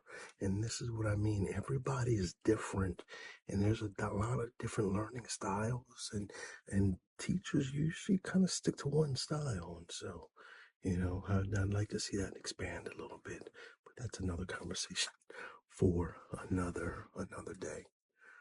Listen, I'm gonna wrap this up in just a moment, but I guess what I really want to say is you're somebody and you're somebody great, and sometimes you won't be able to fulfill your greatness until you can see your greatness. I'm a student of the Bible, and there's a spies in the Old Testament that went out to spy out Canaan. And as they went to spy out Canaan, there were 12 of them that went. 10 of them came back with a bad report. Now, they came back after they spied out the land and looked at the land and all that and said, first of all, I forgot to mention this. God told them, I'm giving you all this land. God said, I'm going to give you guys this land. Now choose these men to go out and spy out the land and all that. But God already told them it was theirs. So I want you to see that already. This is yours. This land flowing of milk and honey is yours. It's yours.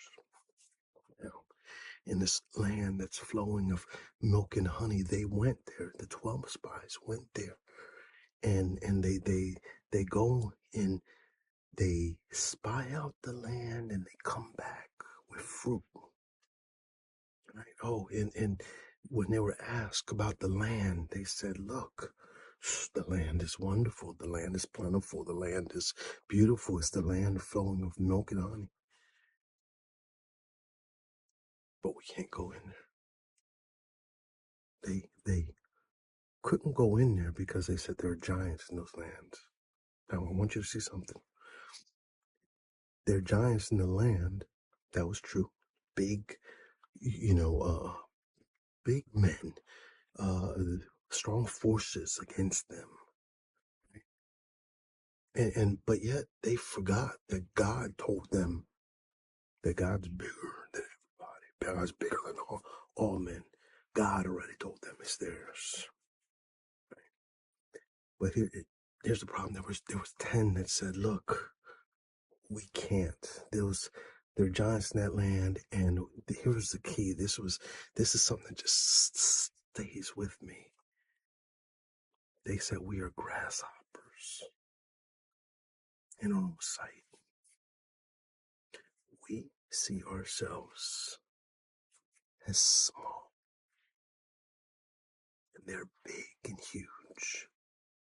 And I want you to just stay there with me for a little bit, because I think a lot of times that's what happened. We see ourselves as small. Oh, this one can do that. They're so big, and they can do that, and they're so big, and they can do that, and they're so big, and they can do that, and but me, I see myself as small. And because they saw themselves as small, they convinced everybody else that they couldn't do this great achievement that God was going to help them to do. Now, there were two, Joshua and Caleb, that said, "Yeah, we can do it. God's giving it to us hand. Let's go, let's go, let's go, y'all." But the others wouldn't. And so they didn't. And so they continued wandering in the wilderness. They weren't able to go take the land that God was trying to give to them. Our blessings, our successes, our achievement, our growth, all of that is going to be dependent upon how you see yourself. Are you small and insignificant? Or do you see yourself as great? Because of whatever you think, that's what you're going to be. As a man thinketh, so is he. How do you see yourself? I hope as you're looking in the mirror of your own soul, of who you are, that proverbial mirror, I want you to kind of see yourself in there. What do you see? Do you see a person of greatness, of great potential, of a great future, of great opportunities? Even, yeah, there can be great obstacles as well to overcome, but can you see yourself as being one that's ready for that challenge? Or is life just gonna happen? Yeah. I hope you're ready to embrace and tap into that greatness. Wherever you are in your journey, in your walk, of being a better version of you, of seeing yourself the way God sees us, the way you ought to see yourself. If you're ready for that, and you're ready to start doing the work and all that, just put it in the comments below. Let us just say ready, ready, ready, ready, ready, ready, ready. I hope you're ready. And I hope you start to grow. And as you grow, it's going to start to show. It starts to show. Man, we popped out.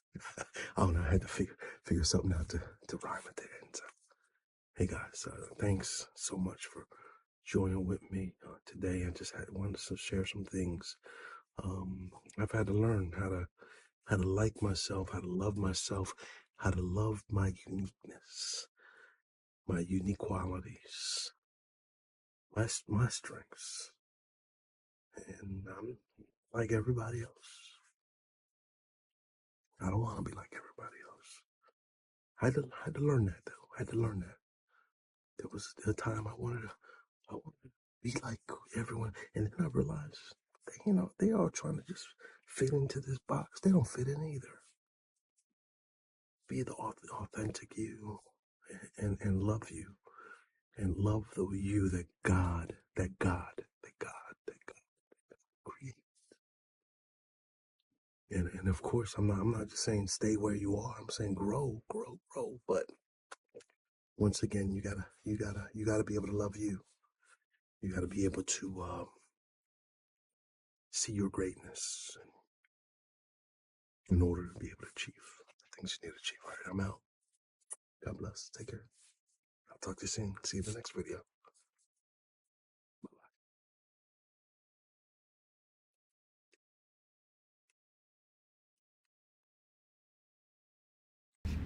What's up, peoples? How you doing? How you doing? How you doing? I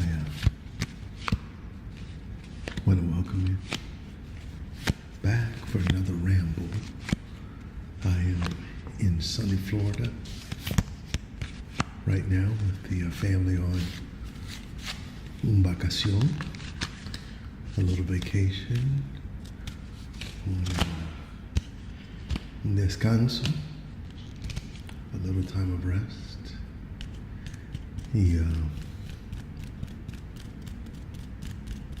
pues quiero hablar con ustedes un ratito. I want to talk to you guys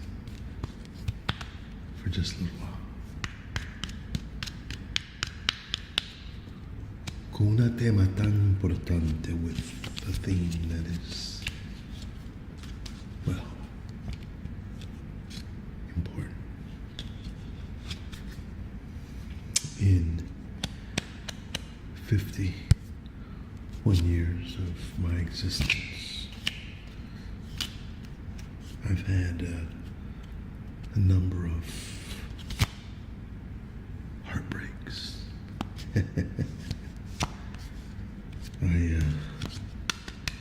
I've been married for 23 years. I know in a video not too long ago, I may have slipped and said 21 by mistake, but I was wrong then. It is actually 23 years. And 23 years going strong. Yes. Well, I'll tell you what. Before my marriage, I had a toxic relationship or two before my wonderful wife of today and of 23 years. And, but I want to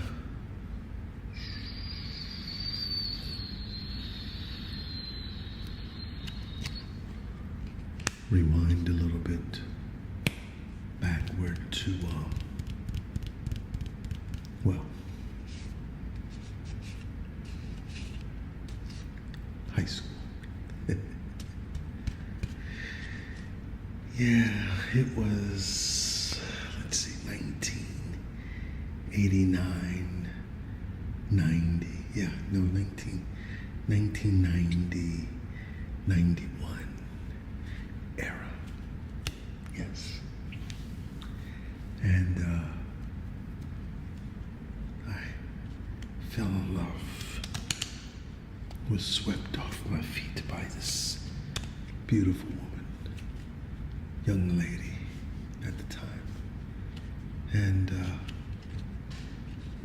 we decided to make preparations for prom.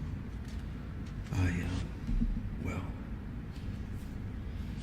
went out, coordinated her clothing, and the suit I was going to wear, the dress that she would wear. We made plans to how we were going to get there, the limousine we would end up using. And I was really, really looking forward to this prom. But just a week or two before the prom, well, Unk's heart was broken. Yes, it was. You see, old girl, she came with some sob story. Now, let me tell you a little backstory. Her parents had adopted her. She was Korean, and her parents were Caucasian, and she was adopted. And there was always friction because, well, I'm neither Korean nor Caucasian, if you can't tell. And so there was always a little bit of friction.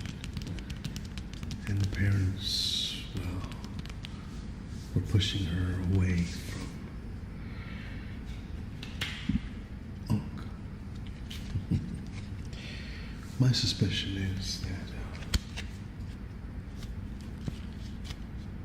that pressure continued to mount so much. And she had to make that decision. Or the decision was made for her. Nevertheless, my heart was broken, probably more so because I never even got an answer as to why. Everything was going well. Everything was going strong as far as I knew. Plans and preparations for the future,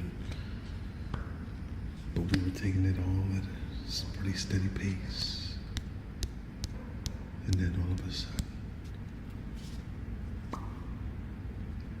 no prom, and I didn't get another date. I just didn't go to my senior prom because I felt embarrassed to be dumped like right before the prom. Now I'm gonna tell you all the truth. Your boy was acting a little crazy. Listen, this was my very first heartbreak. And so I needed no answers, and so I would call and try to call and probably call too much, trying to seek an answer. This was pre-social media, so it couldn't really, they didn't pick up. You know, so there wasn't really too much you could do. Now it's a little scary. You know, you can text, you can follow, you can, internet stalk, all sorts of different crazy stuff. So that's really why I want to bring this and talk about this today, because somebody put a comment on one of my videos saying, look, you've been hurt. Somebody broke your heart. And it took me back, reading your comment, back to that time where I was hurt and I didn't know what to do. So I want to offer some things that hopefully gives you a little bit of help, some suggestions, some tips as to what to do when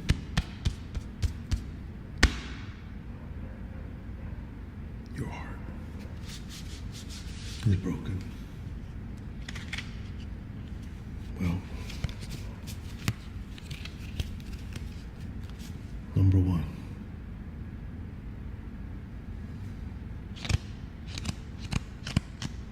let it out. Let it out. I know. You're crying. Cry. Let it go. Hey, maybe get yourself a pillow. Get yourself some whatever, some mood music, and have yourself a cry session. It's okay. It's gonna be all right. It's gonna be all right. And sometimes just letting that out is helpful. You're not weird because you do. No, your heart has been broken. There's pain associated to that brokenness. And so let it out so that it doesn't come out and manifest itself somewhere else. Okay?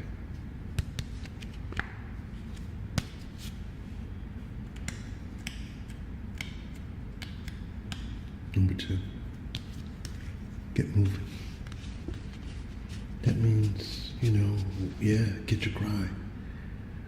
Get your cry out, but then get up. Get up. I mean, get up and get moving again. Go hang out with some friends. Occupy that time that you had in that relationship with something else so that you're not stuck dwelling only on this person any longer. So get up, get moving, get active, get out there. Number 3, lean on your friends. Lean on your support system. Lean on family. Talk with others. Listen, there were some times after a heartbreak I had to call Mama. And tell Mama, you were right. Matter of fact, I think that's what the video that I last did, and he was calling Mama. I said, Mama, he was right about her. You were right. And anyway, sometimes we've cut off relationships with others. Well, your family, your friends, they'll be there. Pick back up. Pick it back up.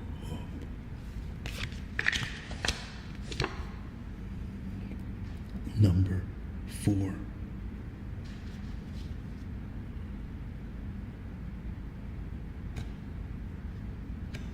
Cut it off. Cut it off. What you mean cut it off? You know what I'm saying. Cut off all contact. Yeah, hold on. Cut off all contact. Don't call her. Don't call him.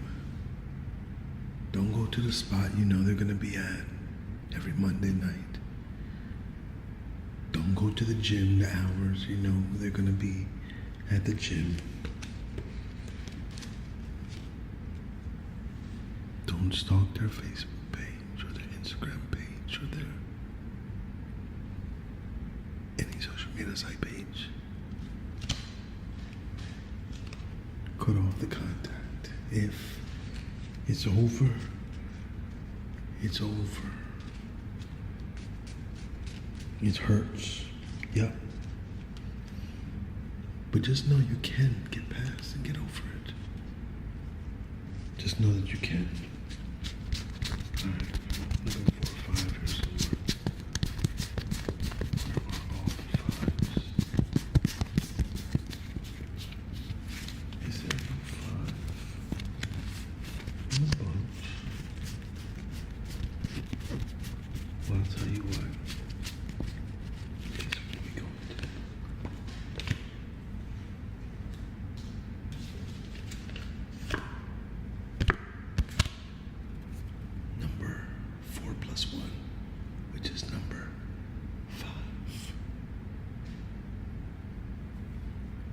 care of yourself. I mean, you know, when you get depressed, oftentimes you neglect yourself. Yeah, still hit the gym. You need it. You need that release anyway. Alright? Still eat the right things. Don't go now throwing aside all your good, healthy eating habits. Yeah, you can get yourself a milkshake every now and then, or drown with some bonbons there occasionally. I don't even know if they sell bonbons anymore, but be careful. Be careful. Take care of yourself. And then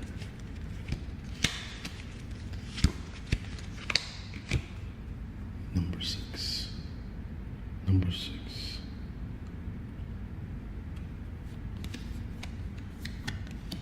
Meditate. Reflect. Remember. Some people, they like to journal. Others reflect. Take time to meditate and think. I want to challenge you in your writing and your thinking. How did I get to this spot? How did this relationship go south? How did it sour? Were there any things I could have done differently? Were there any missed opportunities? And in your journaling and in your time of reflection, you can start thinking and planning to do things different in the future, to even learn from, well, the mistakes of the past. So I challenge you to do that. Well,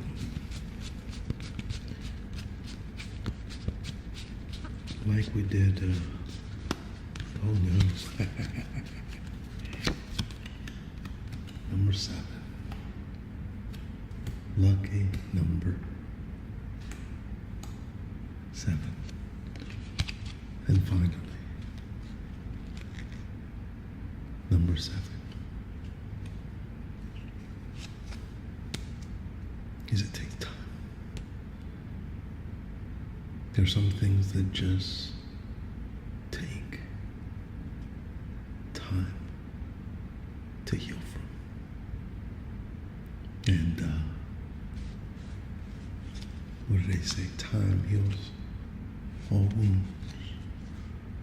And while at the time I remember feeling like the whole world was crashing in around me, I didn't have the answers. And I'm a person that likes answers.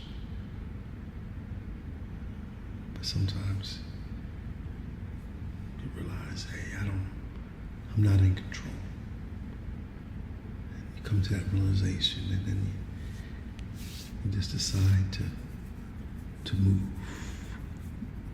on with your life. You recognize your value. Recognize that your greatness isn't limited to who you're with, your partner, anyone else. It's there within you. Recognize your greatness, your value, and live up to that. Yeah, it hurt. And that first heartbreak was only one of many. But each one taught me something, and each one prepared me for the wonderful marriage I've had now for 23 years. And if I could go back and do it over again, I wouldn't change a thing, because everything has led me to be exactly where I am right now. If you're going through it, you can get through it. It's going to take a little time. Don't give up. Wake up optimistic each day. Continue to keep a smile on your face. Continue to stay and hold on to hope. Look to God as your source of strength. And continue moving forward each day. I hope has said something, just one or two things that might have encouraged, strengthened, helped